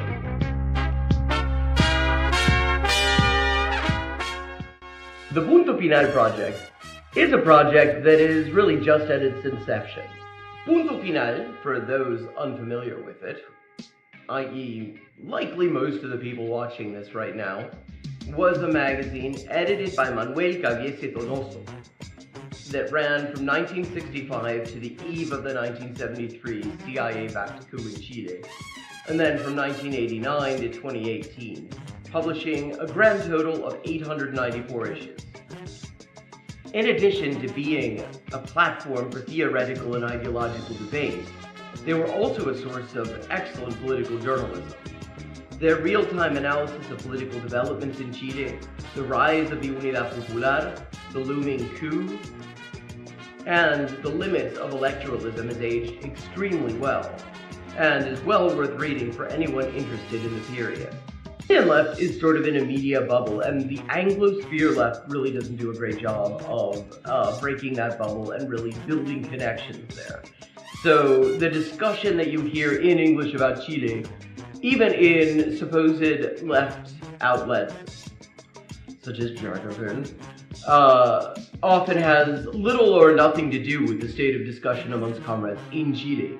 So this is part of my attempts to contribute to sort of breaking down that bubble and fostering some understanding of the thought amongst revolutionaries in Chile, both historically and currently. I have so far translated 7 articles, including a long read on electoralism versus armed struggle called Chile, the Ballot or the Bullet by Punto Final editor Manuel Caviese, and currently am working on various pieces of political analysis from the eve of the electoral campaign that would bring Salvador Allende to power, or at least to government. These include discussions of electoral versus revolutionary strategy and how and to what extent these things can coexist, discussions of US imperialist interference in Chilean politics,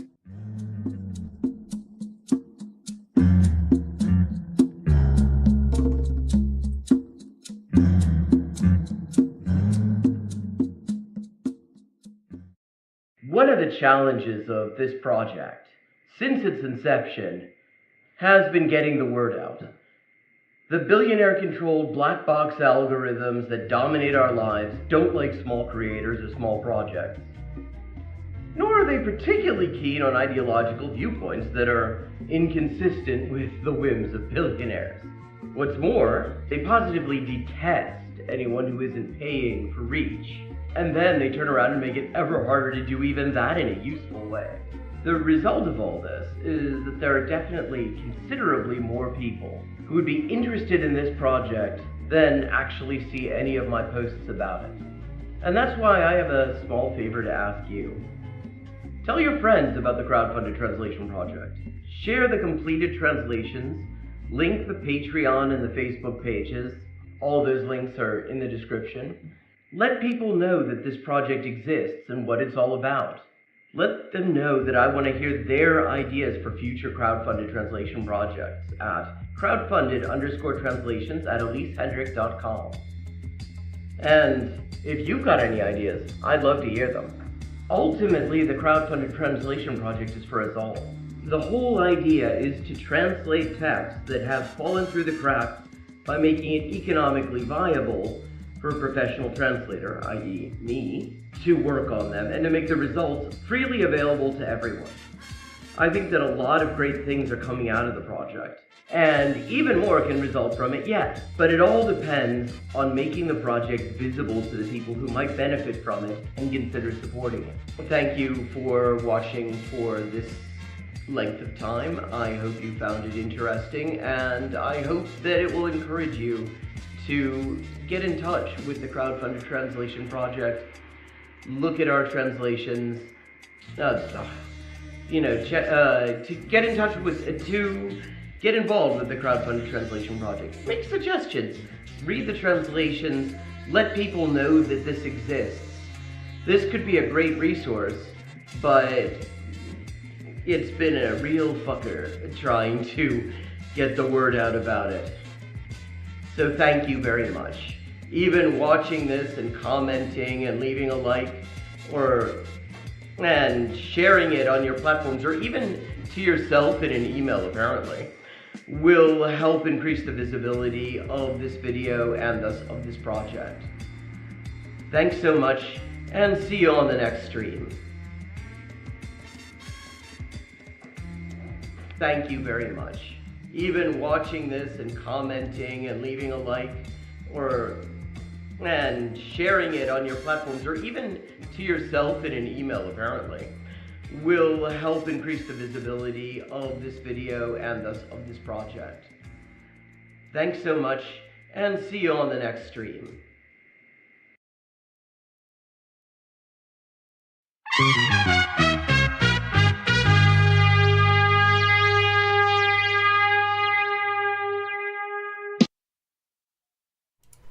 And I'm back. Hope you didn't miss me too much. Okay, I've got my cuppa, and it's time to look for some more stuff to look at.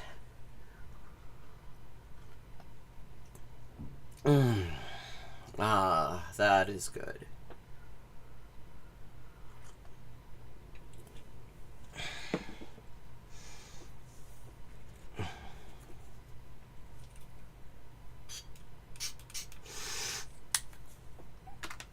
Okay, so one of the videos that I was thinking of looking at actually turns out to be in Spanish. It's by Miquel, who we've looked at, and who's one of these people who is obsessed with telling you that you need to do it faster and that the way to do it is to memorize a shitload of words and everything like that.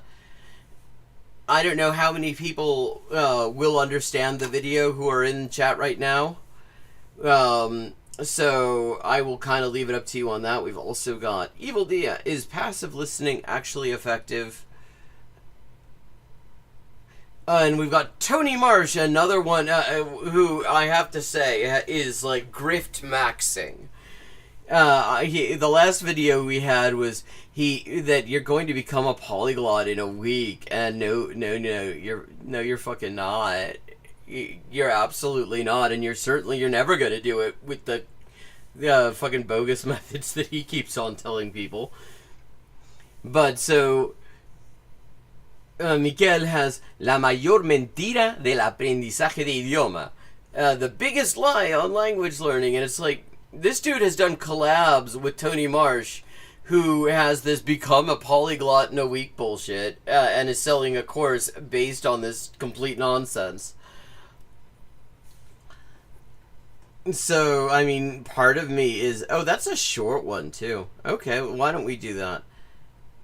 That's a short one. It's a short one, so we're gonna do it. Fuck it. You can't learn to speak a language just by watching videos on YouTube. It doesn't work like that. Oh, it's in English. The title's in Spanish.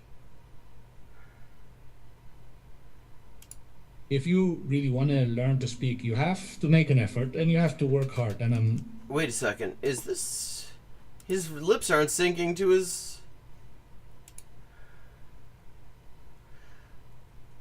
Oh, okay, that's why. Oh, okay, so he actually did a second audio track. Oh, no, is that automatic dubbing and it's just like disembodied his voice?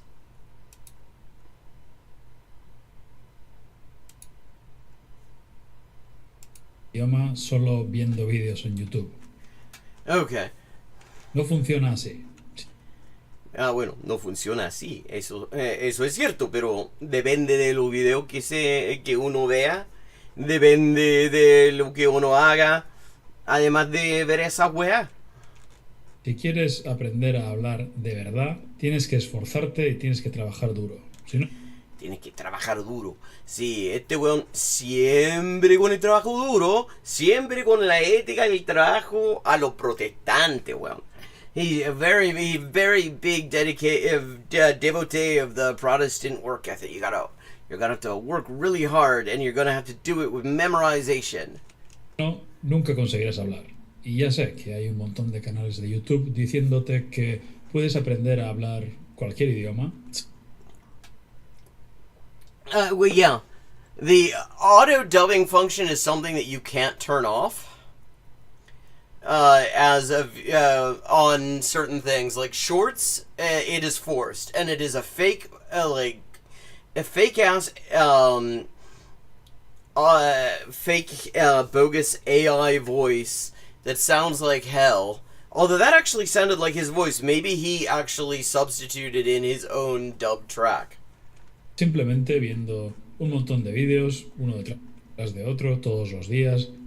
Bueno, otra vez, todo depende del tipo de input que se utilice.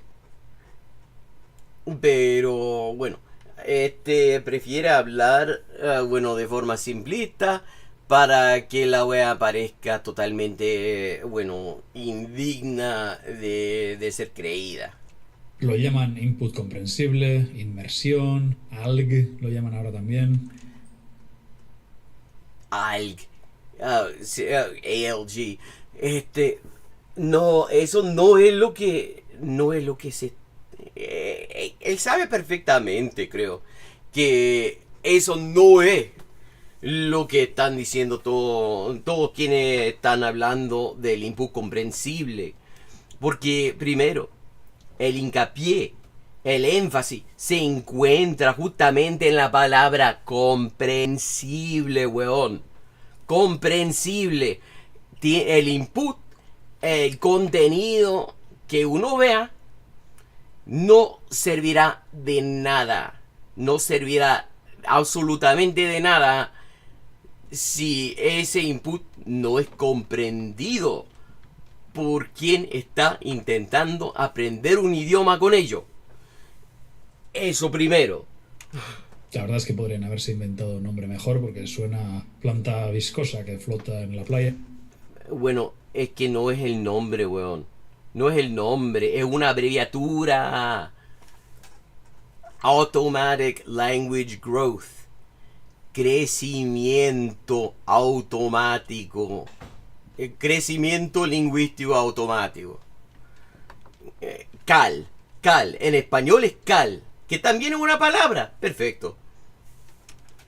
Pero bueno, da igual cómo lo llamen, porque al final la idea es siempre la misma y el resultado es siempre el mismo. Sí, el resultado es siempre el mismo. Si uno lo hace como corresponde, uno termina entendiendo el idioma.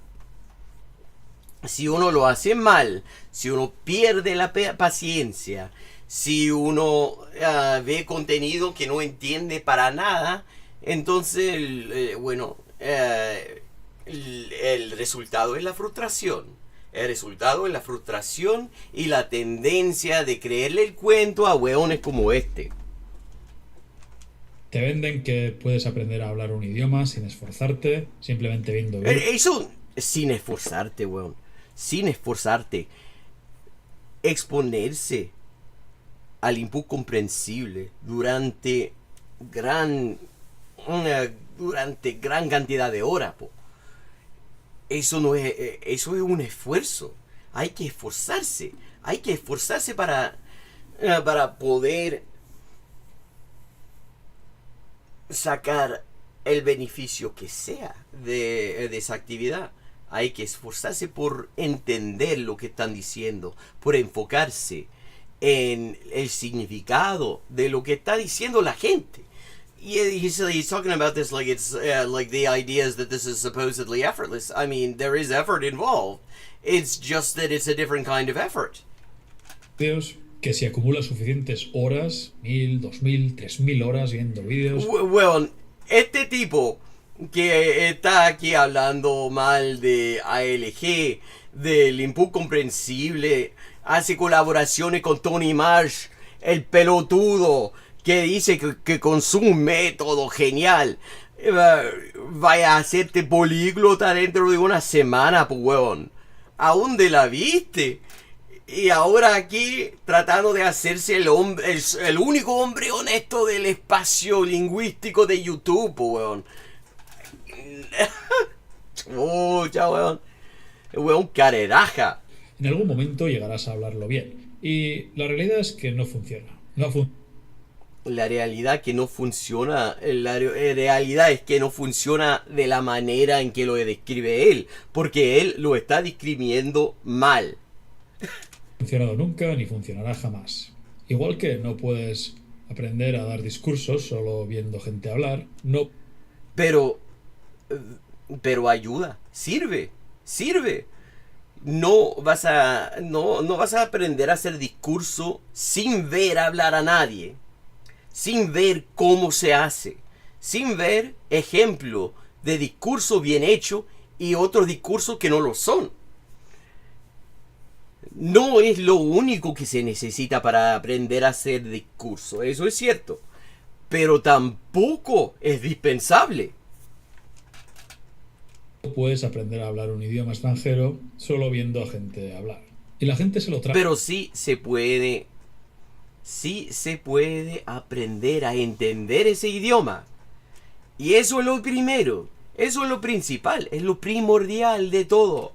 Porque si no tení dentro de tu cabeza el idioma de que se trata, no importa lo que haga tu boca. Y no importa lo que hagan los demás, porque nunca vas a entender esa weá. Porque suena bien, ¿verdad? Te sientas en el sofá con tu bote de Pringles y tu Coca-Cola y te zampas serie tras serie de Netflix en el idioma. Sí, es un ejemplo de cómo no se hace. Es un ejemplo de hacerlo mal. Así se hace mal. Porque viendo series de Netflix, a lo mejor si estáis empezando desde cero, if you're starting from zero, Netflix series are going to be hard. You're probably not going to understand most things that they're saying. Maybe if it's like series for little kids, si se trata de serie para cabros chicos, tal vez. En ese caso, tal vez. Porque ahí no se dan por sentadas muchas cosas, ¿no? No se dan por sentadas muchas cosas. Y por eso, bueno, lo de la comprensión, del entendimiento, se puede arreglar un poco más fácilmente. Pero si vais a ver, no sé, el reemplazante para aprender el castellano desde cero, weón, cagaste. Cagaste completamente, obvio. Porque no vas a entender ni una palabra de esa weá. Que estás aprendiendo. Y lo importante, lo esencial es entender, es comprender por lo menos, grosso modo, lo que están diciendo. Like, God. Okay. Y te dices que estás aprendiendo un idioma. La verdad es que suena bastante más apetecible para la mayoría de la gente que hacer ejercicios difíciles. Sí, pero el problema es que los ejercicios no sirven. Bueno, son difíciles porque son aburridos, son fome y no sirven. Al final no terminará. Bueno, hay gente que pasó 4 años o más en el colegio, en la secundaria, haciendo ejercicios difíciles. Y terminaron, sacaron, el bac o el abitur o lo como se llame la weá en el país de que se trate. Pero el idioma que supuestamente han aprendido no lo entienden para nada. Porque esos ejercicios no crean las condiciones.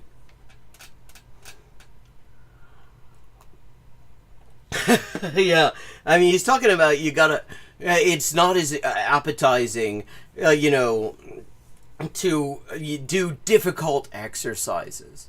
To do difficult exercises in order to learn a language, and it's like, I mean, people do that for 4 years or more in school, and they still come out not understanding a thing, even though they did well, because those things don't work. That's part of what makes it hard, because at a certain point you realize you're not learning the language. You're not able to understand the language. You're able to do parrot exercises. Pero la realidad es que para desarrollar una habilidad, y hablar es una habilidad. Y siempre habla de hablar. Como si entender no fuera nada. Como si entender fuera poca cosa, weón. Entender es lo primordial. Porque, si podías hablar, pero la respuesta de la gente, lo que te dice la gente, podría ser en chino u otro idioma que no cachai. No importa. Hablar sin entender vale muy poco. Y entender es lo primordial para poder hablar. Porque la idea de hablar, supuestamente, normalmente, la gente habla para ser entendida y para entablar relaciones, interacciones, para poder interactuar con otras personas.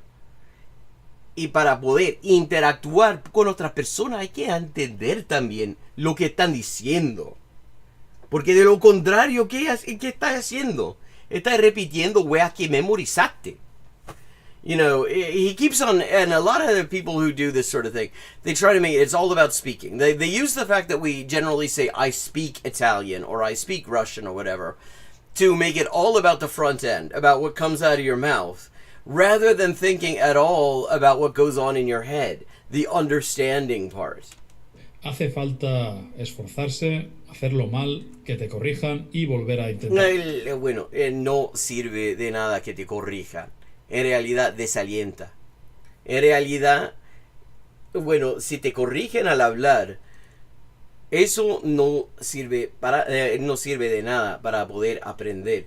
Ni la fosilización que se ocupa como concepto para justificar el que los profes te caigan en la palabra para decir, no, está ocupando mal el subjuntivo, weón. No, eso no sirve. Solo desalienta, sirve como obstáculo psicológico para mejorarse. O sea, es inútil. Es más, hace daño. Una y otra vez. Es la única manera de hacerlo. No, ni siquiera es una manera de hacerlo. Es una manera de hacerlo mal. Es una manera de hacerlo mal. Eso sí, es una manera de cagar. Pero yo puedo obtener el mismo resultado con menos frustración sin hacer nada. Sin hacer ni una wea. Solo sentarme, comerme un Chocman y ver videos de los prisioneros de los 80, weón. Sin práctica no hay habilidad. Esto funciona así para los idiomas, pero también para cualquier tipo de deporte. Yeah, I mean, okay. So it's the same shit. God. Well, okay, I've done a react to it in Spanish. That's already bored me a little bit. So what else have we got? Okay, let's just remind ourselves. Okay, speak Spanish fluently in any tense with this notebook trick. This is how you learn a language. The thumbnail says.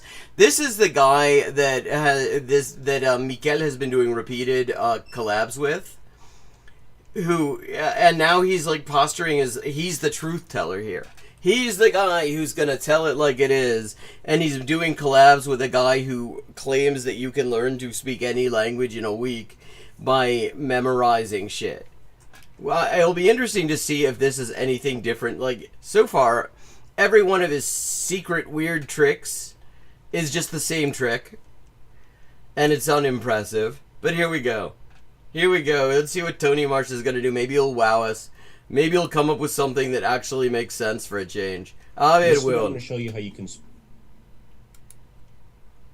I mean, and the thing is, for some reason, he likes to. There are people who will try to emphasize the fact that this is the military method of something. It's like, if it's the military method for learning land navigation, there's probably some sense to it.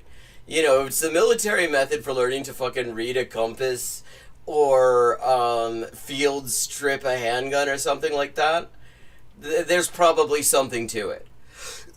Because those are things that the military specializes in. So probably they're making sure that they're doing it well.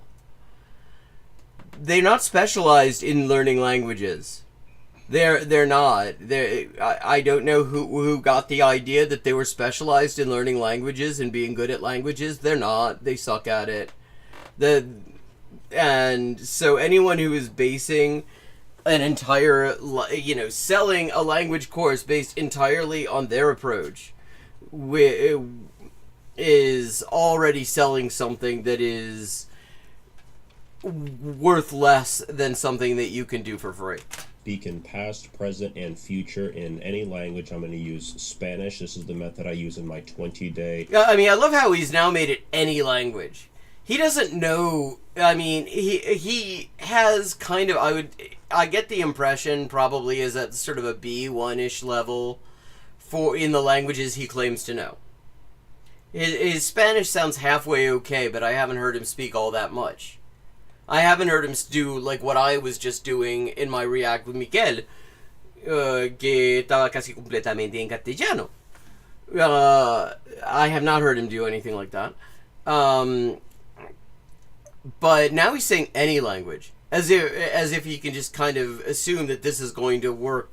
And the last time we saw this, it was already running into word order problems, where his like fill in the blank method was not gonna was simply not gonna work.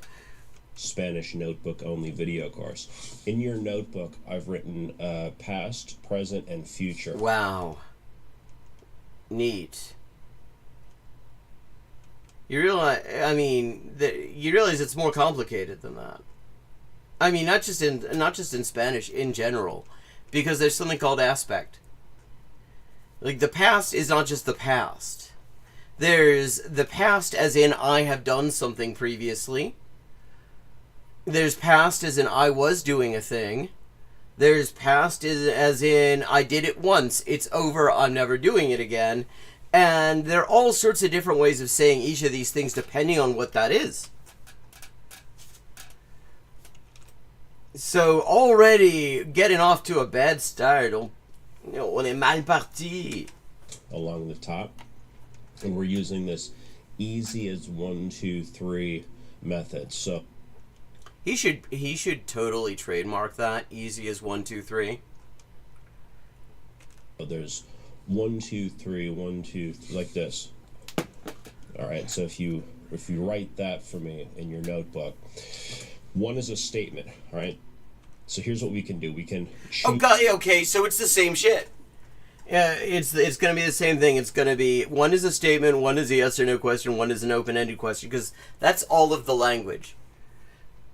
Choose past, present, or future. Choose past first here, and we'll kind of unpack a. There is more than one kind of, like in Spanish, you've got the imperfecto, you've got the pretérito, and you've also got the perfecto. Like, there's more than one way of we're specifically using a language that has 2 different main verb forms for past tense, because you can say yo estaba and you can say yo estuve. Those are both past tense, but it's different aspects. They mean different things. A little 1, 2, 3 sequence in past. Okay, so here's what you do, and notice that this is on it. I wonder if he's ever going to point this out, that you have 3 different main forms of past tense just in what's called the indicative. Like, the indicative is where you're just saying that a thing happened, or is happening, or happens occasionally, or will happen. It is a thing that is actually happening in whatever tense and aspect it is. But that's this whole thing is way more complicated than that already. Timeline format, often in verb conjugation books, it's past, present, future all over the page. Yeah, but if you look at verb conjugation books for Spanish, you will see that there are other conjugations just even within this narrow band of the indicative. Like, to be clear, for people who don't understand what I'm saying when I talk about the indicative and what the alternative would be, the main difference in English would be, the main distinction would be like the subjunctive. And the subjunctive in English is where you're talking about something that isn't actually happening, that might have happened. Like, if I say, if he had gone there, things would have come out differently. That's subjunctive. That is, as opposed to, he is going there and things will come out differently. That is indicative. Because I'm saying that this is a thing that is happening. It is an actual fact, as opposed to something that could have happened or would have happened or might have happened. Then we're getting outside of the world of the indicative. Just to be clear to anyone who isn't as, like, obsessive about grammar shit as I am. And that's what he's leaving out here. Like, he's narrowing it to the indicative. So you can't talk about what might have happened. You can't talk about what could have happened, what you would have liked to have had happened. Any of that shit, that's already outside of this. That is kind of important if you want to be able to express your thoughts and feelings and understand other people's in a language, to know how to say that stuff. But his version of any language is an extremely narrow band thing. It's useful to think of verbs going left to right, past, because you already think of time being on like a history class timeline. Yeah, except here's another thing. Like, different languages and cultures have different approaches entirely to time. Not every language thinks about time the same way. You can't just, apply this willy-nilly. So I like the verb time, all right? if you imagine anything that happened in the past, it could be a minute ago, it could be 20 years ago. Those aren't necessarily going to be the same verb form. I mean, and think of that thing, whatever that thing is. Oh, yeah. Yeah, subjunctive is a little bit hard to get precisely because it deals with what in Latin it's called the irrealis, the unreal. The stuff that didn't actually happen, that isn't actually happening. The stuff that happens in alternative universes. Although the subjunctive in other languages can also mean other things. Like, for example, in Spanish you can use the subjunctive to express a feeling about something that is actually happening. So, you for example, the indicative of, you arrived safe and sound is has llegado sano y salvo. Okay? But if I want to say, I'm happy you arrived safe and sound, we say, me alegro que hayas llegado sano y salvo. Que hayas. It's the subjunctive, because it's expressing a feeling about it. It's no longer just narrating what's going on or what just happened or whatever. It's expressing a feeling. There's all this shit, and the way they traditionally teach it to you is the most useless way possible because you just memorize all this crap. The way people learn this stuff in real life is they are exposed to a lot of it and they start to form patterns. And then, the prescriptive grammar teachers help give them a certain amount of refinement around understanding what those patterns are about. But, so he's already leaving out a huge amount of the language here. In fact, don't even worry about Spanish or the language that you're learning. Think about the idea for... But the idea is not the same in different languages, is the point. That's one of the things that confuse people. Because, okay, let me give you an example. This is a very common form that you hear. Like, somebody's accused of something in Japanese, and you say, "Ore yatte nai yo."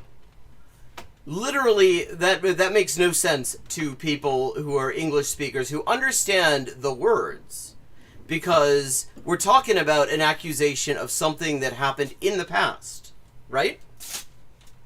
But the phrase sounds like it should be literally translated as, I am not doing it. But what it actually means is, I didn't do it. Ore wa yatte nai is, I didn't do it. But it sounds like it's present tense because of that ending. Not ore wa yaranakatta. Ore wa shinakatta. That, which would be literally, the past tense forms. But instead, yatte nai.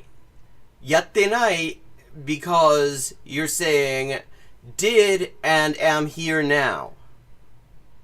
Okay? Like, the way different languages conceptualize time is different. So to universalize this like this is just absolutely, it's just fucking bonker balls. First. And then we'll figure out how to say it. Do you understand? As opposed to being like, I gotta learn... I'm not sure. I may continue to use bonker balls. I just made that up. To conjugate all of these verbs in the event that I might want to say... That's the subjunctive. That's already outside of this whole method. In the event that I might want to say. Un ejemplo de las cosas que no podí decir con el método del tipo este. Something with any one of those words. Think about the thing you want to say first. What do you want to say? And this is then it's like, okay, we're going to be translating it, mentally translating. And the whole idea of language acquisition is to get away from that, to avoid having your native language mediate between the concepts and the words in your target language.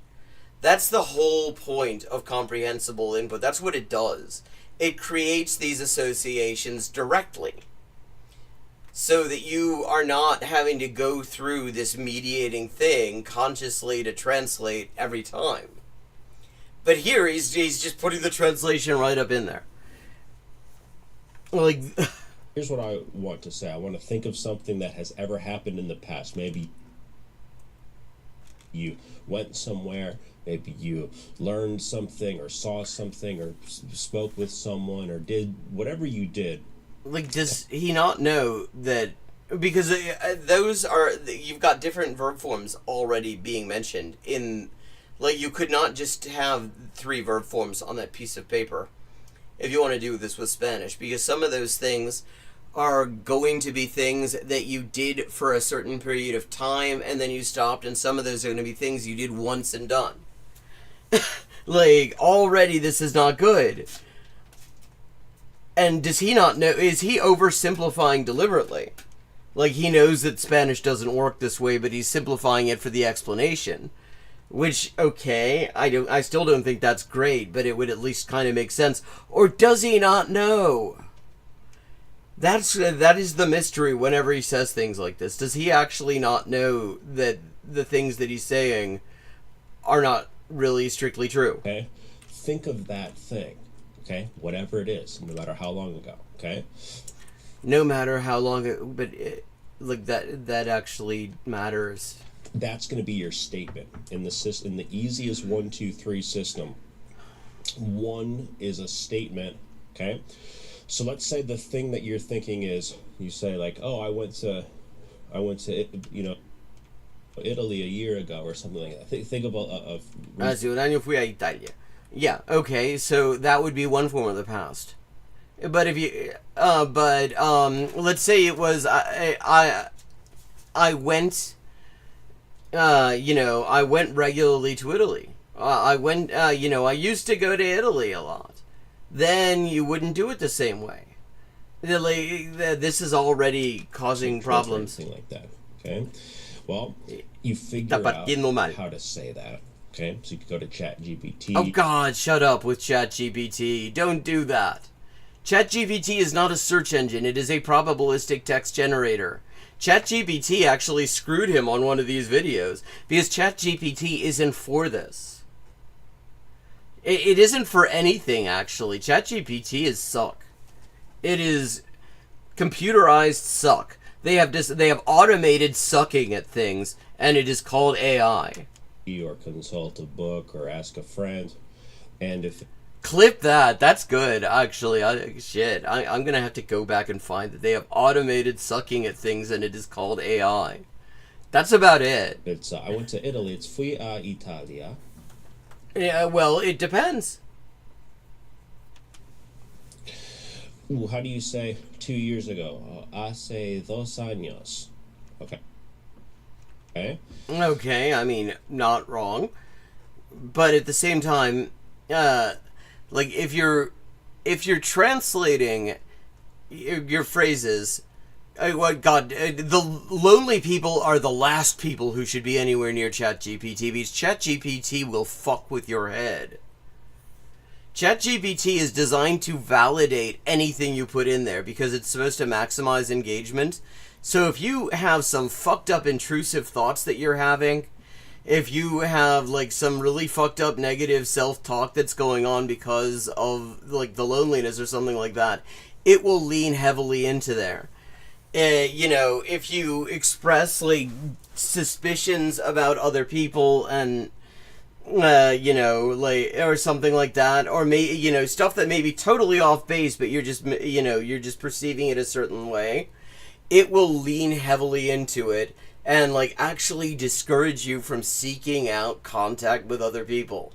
It is like, if you check out Kalen Conrad's videos on like the absolutely fucked up shit ChatGPT has encouraged people to do who are having mental health problems, for example.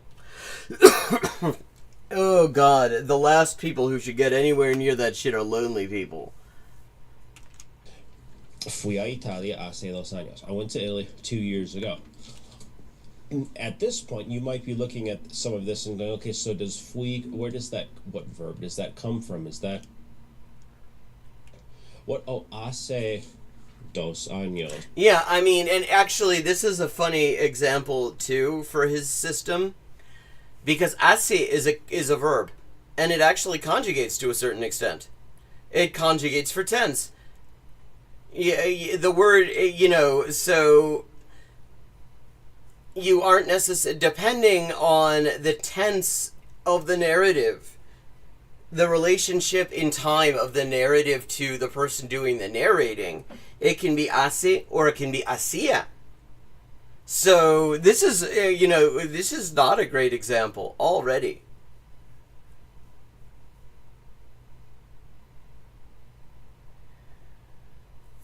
Yeah. Yeah, anything that keeps people away from ChatGPT is good, because ChatGPT does not do anything well.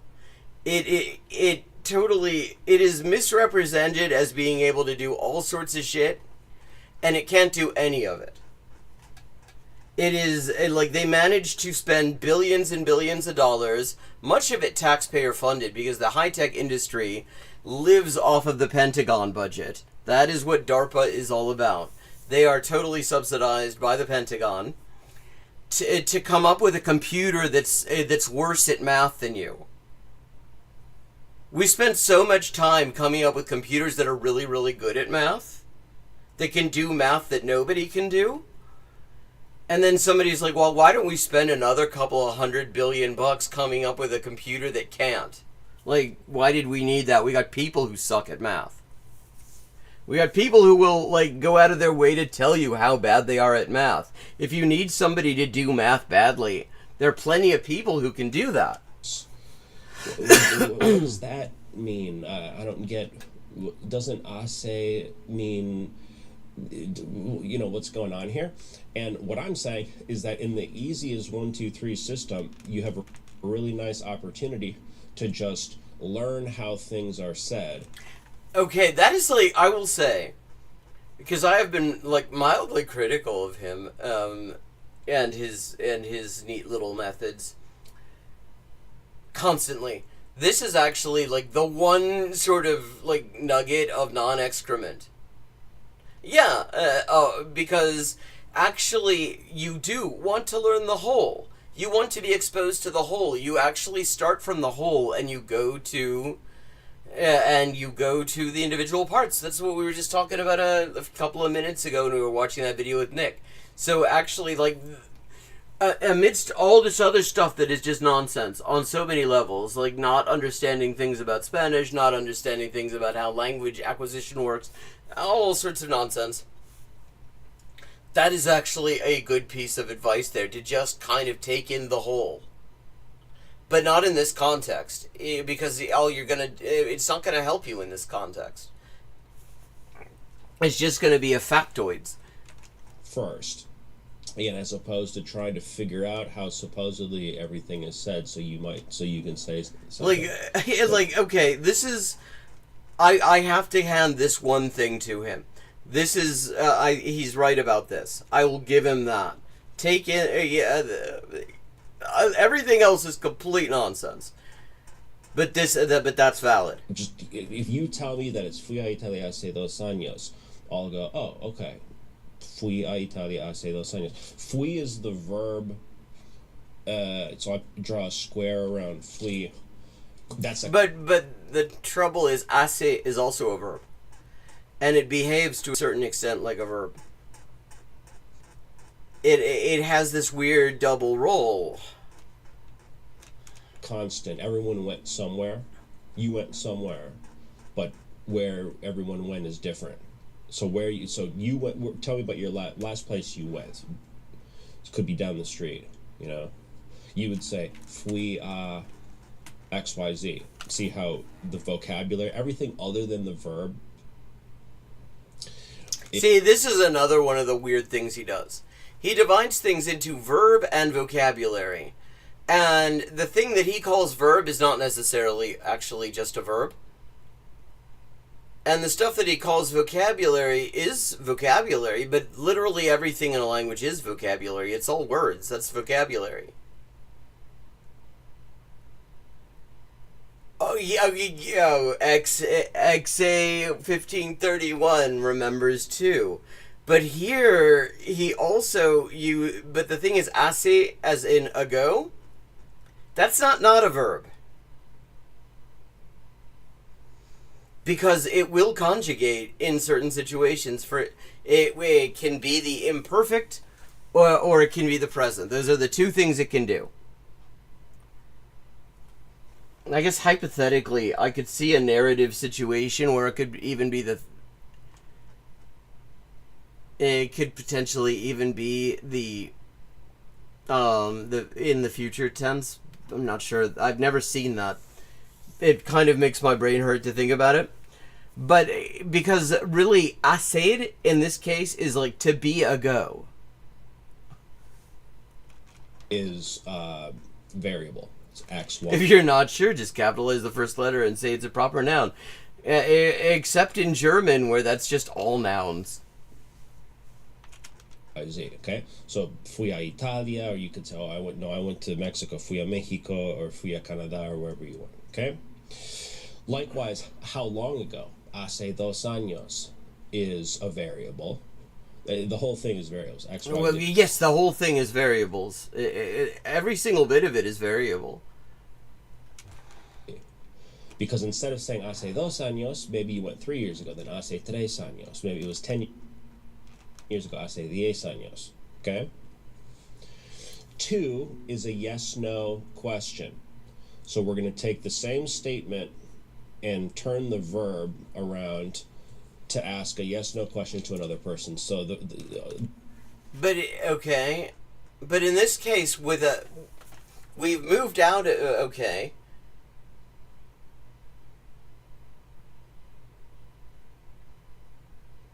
Yeah, but you can also turn it into a question where you're asking, "Did I?" And then all you're doing is changing the intonation. the only thing that changes is that fui becomes fuiste. Oh, well, yes, but that's not because it's a question. That's because it's you. Because you've changed the subject. That's like you could again have a question where it's, did I go to Italy 2 years ago? And then you would just say, fui a Italia hace 2 años. Fui a Italia hace 2 años. And it's the same phrase. It's the same sentence. The only reason this changes is because now you're asking, did you? And now the rest of it drops down. XYZ place, say that amount of time. Remember how it's a variable? So, you could also make this a sentence. Fuiste a Italia hace 2 años.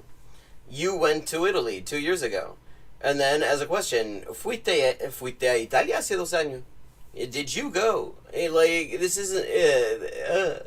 there is so much that is actually practically just a minefield of confusion for people because of the way he does this. Fuiste, use your notebook. Fuiste a Mexico hace 2 años. No sé.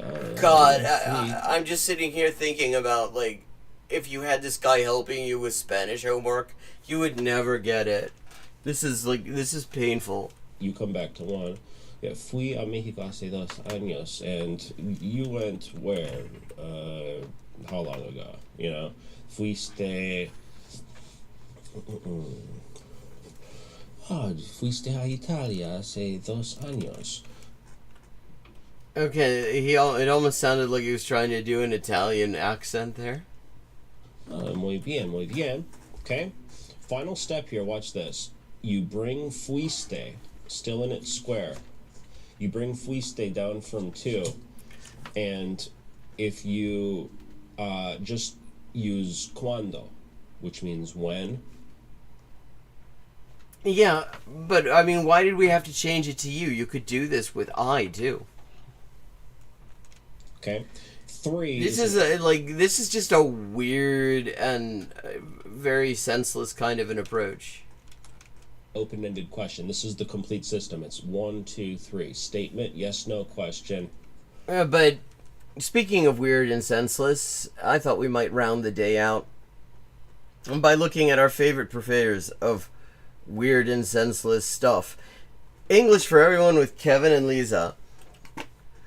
The Riz vacuum who all they do is criticize, make corrections to the minor grammatical mistakes of non-native speaking English language content creators. And now they like to just put "stop learning garbage" and a turd emoji in all of their thumbnails. Like the turd is like sitting between Kevin and I'm not sure who that is. But now they've also started putting comprehensible input into every title as if that's what they were doing and this were an input-based method that they're using, and it's not. They're vaguely hilarious. English for everyone. Where we practice. I love how now they're like they've decided to go outside a little bit, and they're coming up with just such wonderful backdrops like this. You mostly just see the street. Practice real life American English. Today I'm walking around my neighborhood here in Pacific Grove, California, and we're going to learn to avoid some important mistakes. Okay, do you have to be walking around your neighborhood for that to work? So let's get started. First, let's watch a clip. And in today's video, we will talk about different religions in English. Okay, that sounded fine to me. What's he gonna find? All right, so we're gonna learn about religions today. God, I really don't want to learn about religions with either of them, to be honest. So let's watch another clip and learn about religions. Let's please not. I feel like nothing good can possibly come this way. Go to places like a Catholic church, an evangelist church, and the huge fucking car park, a mosque. Evangelist church? This isn't correct. An evangelist is a person. Well, I don't know. I mean, a church featuring evangelists could be an evangelist church. It's a noun. So how do you describe the church? I mean, here's the thing. The more you think about English, the more you realize that noun and adjective are actually very fluid concepts. Like, take the word asshole. Okay, that's a noun, you would think. But then think about this. Some asshole guy. Well, now asshole is an adjective, actually. Yeah, you know. Yeah, like, so you could say, he's got this real asshole thing he does, and now asshole is an adjective, and guy is the noun. But then you take a phrase that you hear a fair bit, you know, it's a guy thing. Well, now guy is a fucking adjective. So evangelist church is not like the way you would usually describe the, you know, denomination. You would say evangelical church, which is what she's going for, sure. But you can't entirely say that it's wrong if you're saying that this is the church featuring evangelists. You know, maybe it's the one where all the televangelists go to, and then you go, yeah, that's the evangelist church, or something like that. But okay. It's an evangelical church. So an evangelist, a person, goes to an evangelical church. And then goes to the bank. Not an evangelist church, an evangelical church. So there are many different types of Christians. This is another type. Evangelical church. Again, the evangelist goes to the evangelical church. Can you say it a few more times? Let's practice. Does the evangelist... But the evangelist isn't just the random person who goes to it. That's the person who does the actual preaching. You don't call the people who are sitting and watching him, watching the sermon, evangelists. I mean, if everybody in the church is an actual evangelist, then it really would be an evangelist church, surely. Let's go to the... This is what I'm talking about on a Saturday. Evangelical church? He does this every time. His example sentences are just so brilliant, because it's just him doing a yes or no question. Is potable a colloquial phrase that people like to use with their friends? Yes, potable is a colloquial phrase that people like to use with their friends. That is a callback. Very good. Let's watch another clip. Oh, God, yeah, you read my mind, Kevin. Let's see what you got. The Catholic Church is the largest Christian denomination in the world, and Okay, so, I mean, grammatically fine? it believes on the teachings of Jesus Christ. Oh, It believes on the... yeah. He's just standing around the neighborhood, and it isn't even a particularly nice background. It's actually just really busy. I think he must have heard people taking the piss out of the fact that he's always standing in that green screen with all that shitty clip art. And he was like, okay, no. We're going to stand in front of a car park now. teachings of Jesus Christ? I cannot say it believes on the teachings. Hey, yeah, you can't. But, like, this is what he does. He nitpicks the grammar of non-native English language creators and then calls this learn real American English. And it's like, you're not going to learn shit with this. When I use the verb believe, we say in, not on. You believe, I mean, this time he's not wrong. believe in something. You believe in God. You don't believe on God. Well, maybe you're like standing on top of him and you're believing just other random things. I don't know. I mean, that's some Terry Pratchett shit that I just came up with, I think. I could see it. I could see a use case, but yeah. No, you believe in. You believe in the teachings of Jesus Christ, or you believe in God. Wait, it's an either or? Not on. Example, he's a Christian, so he believes in Jesus Christ. He believes in the teachings of Jesus Christ. Oh, Let's practice. let's. Jesus Christ. He's a Christian, so does he believe in Jesus?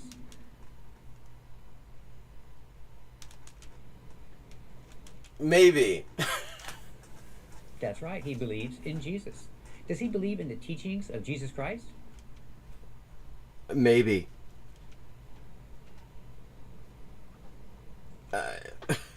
That's right, he believes in the teachings of Jesus Christ. Yeah, I mean, we're 2 minutes in, and I've already found so much to talk about. Is this all going to be... Not on, but in.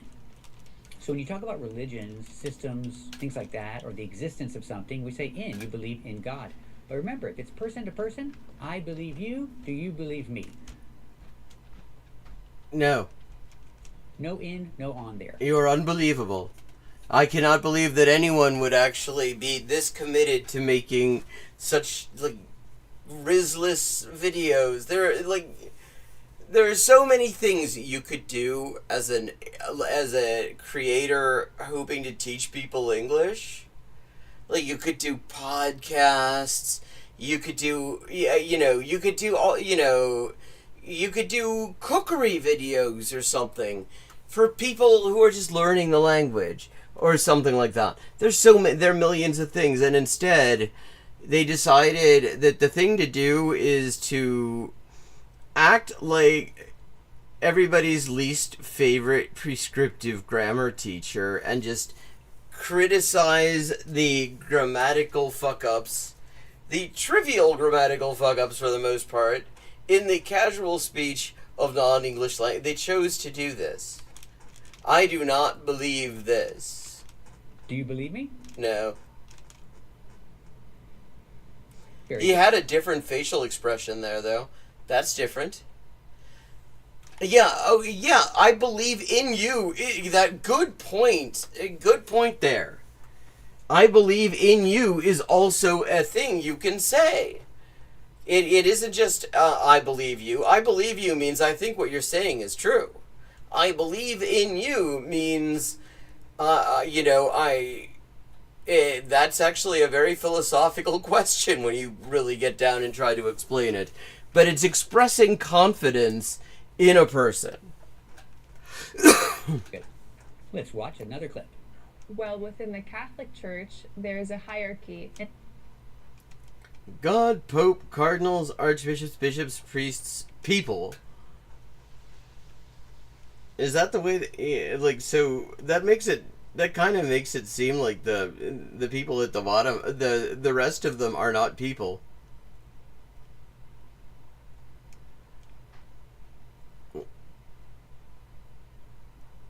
And at the bottom of the hierarchy is the priest. Hierarchy? Yeah, yeah, that is, oh God. It's like, you listen to native speakers pronounce hierarchy. Lots of them will leave out that first R, actually. That is such a petty thing to be criticizing her for. Yeah. Hierarchy? Yeah, people say that. I'm not saying it's great. I don't say that. I prefer to say hierarchy. I think it sounds better and it's the way it's written. But like, she, to the extent that she's making an annoying mistake, and I think it's actually, I would say it's actually a really trivial thing, actually. Like most of the things that Kevin and Lisa go off on, is one that is actually very common amongst native speakers. I hear that all the time. Is she pronouncing the word hierarchy? Let's watch it again. Yeah, she was, and lots of people pronounce it that way. You can feel about that however you want, but it is not something that distinguishes her from native speakers. And if the goal here is to criticize things that, like, put somebody that distinguish a non-native speaker from a native speaker, this isn't one of them. I would actually say probably non-native speakers are probably more likely to pronounce hierarchy correctly, depending on what their native language is. Well, within the Catholic Church, there is a hierarchy, and at the bottom of the hierarchy is the priest. She's saying hierarchy. The word is not pronounced hierarchy. It's pronounced hierarchy. Hierarchy. 4 syllables. Not hierarchy, not 3, but 4. Hierarchy. What is a hierarchy? Like, the more he says that, it's gonna sound, it's already starting to sound fucking meaningless. A hierarchy is like a chain of command, like a ranking system. And in the Catholic Church, there is a hierarchy. And at the bottom of the hierarchy is the priest. Let's practice. In the Catholic... I mean, the funny thing is that in her graphic, the priest is not at the bottom of the hierarchy. Yeah, well, yeah, library... See, I would not... I mean, that is not even a non-standard pronunciation. I mean, there are entire regional variants of English where that A in things ending in airy tends to be ellipsed, where it just becomes library, and actually in fast speech becomes just library. People say that, that's actually just a normal way of speaking. This, I would not say, is to the point of being a standard pronunciation, but it's a common enough pronunciation amongst native speakers that, I mean, I would let it slide. I do, you could just... Church, is there a hierarchy? I just find it funny that in her graphic, the priests are actually not the bottom of the hierarchy, it's the people. But she's decided, actually, that sounds... that if she says it in accordance with the graphic, she's like, at the bottom of the hierarchy is the people. That doesn't sound great. It's not inaccurate in a lot of contexts, but it doesn't sound great. That's right. In the Catholic Church, there is a hierarchy. And who is at the bottom of the hierarchy? Wow, it's not a yes-no question for once.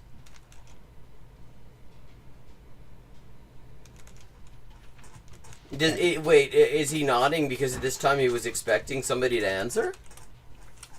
That's right. The priest is at the bottom of the hierarchy. And I guess the Pope is on the top of the hierarchy. Well, again, not in her graphic. I mean, and I think officially they consider there to be somebody above the Pope. So let's practice. Who's at the top of the hierarchy in the Catholic Church? Chat GPT. Actually, no. No, like, I mean, the Chicago Pope went off on one about all this AI bullshit, actually. It was a rare, like, based Pope moment, actually. So yeah, no, I guess not. That my joke does not work very well there. It is at the very least poorly timed, because definitely not a fan of over there in the Vatican, apparently, of these bullshit chatbots. That's right. The Pope is on the top of the hierarchy in the Catholic Church. Let's watch another clip. You can receive bread with your hands and then put it in your mouth, or you can receive bread just by your mouth. What? Yeah, I mean, that's not really wrong, because we take things by mouth. You can receive bread just by your mouth? Like, of all the things that he's gonna criticize here, if that is what we're going to do with the one life we've got, is criticize the minor grammatical shortcomings of, I believe, is that Ariana La Gringa? I think possibly. It says, well, no, it doesn't say up there, it cuts it off. Like, I would have said that the word bread is the problem. Because it's actually, the normal word for it would be just called a wafer. It isn't just any old bread. It's not like, here, have some sourdough. Yeah, they probably are a little bit jealous about it. I mean, who knows what they're thinking. I'm just glad that actually you can kind of say that officially everybody kind of hates this shit. We cannot say this by your mouth. Yeah, you can. Look at any pill bottle you've got. It says take it by mouth. We can use by if there's a verb. By opening your mouth. No, you don't need a verb there. Like, seriously. Nil by mouth. Go into your fucking medicine cabinet. Look at the instructions on any pill bottle in there, and it'll say by mouth, because they don't want you to put it in your nose or your ass. That works. You can receive the bread by opening your mouth, but what if you don't have a verb? Open. Yeah, then you're taking it by mouth. You're taking it orally. That is a thing. Like, why? Like, the thing that you actually, the usage issue, if that is again what you're gonna do, is that she didn't just call it a wafer, which is the normal word for it. Even I know that. I'm not even fucking Catholic. I'm Jewish. I've never done this in my life, but I've watched enough fucking TV that I know it's called a wafer. Then we use with. You can receive the bread just with your mouth instead of your hand. That's the idea. So again, you can receive the bread with you can take it by mouth. Your mouth instead of with your hand. Let's They can tell me how to take it, but they can't make me do it that way. practice. Can you receive the bread with your mouth? This is the freeze frame they decided to go with. Yes. We're supposed to say yes, chat. That's right. You can receive the bread with your mouth. Not by your mouth, but with your mouth. I mean, the problem isn't the lack of the verb. It is the presence, really, of your. You take your out, you say receive it by mouth. Yeah, you're cool. Let's watch another clip. Oh, let's. I can't wait.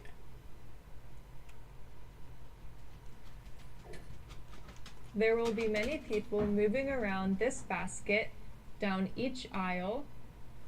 There will be many people moving around this basket down the aisle. Yeah, they're moving it down the aisle. Like, this is an example of off-the-cuff speech.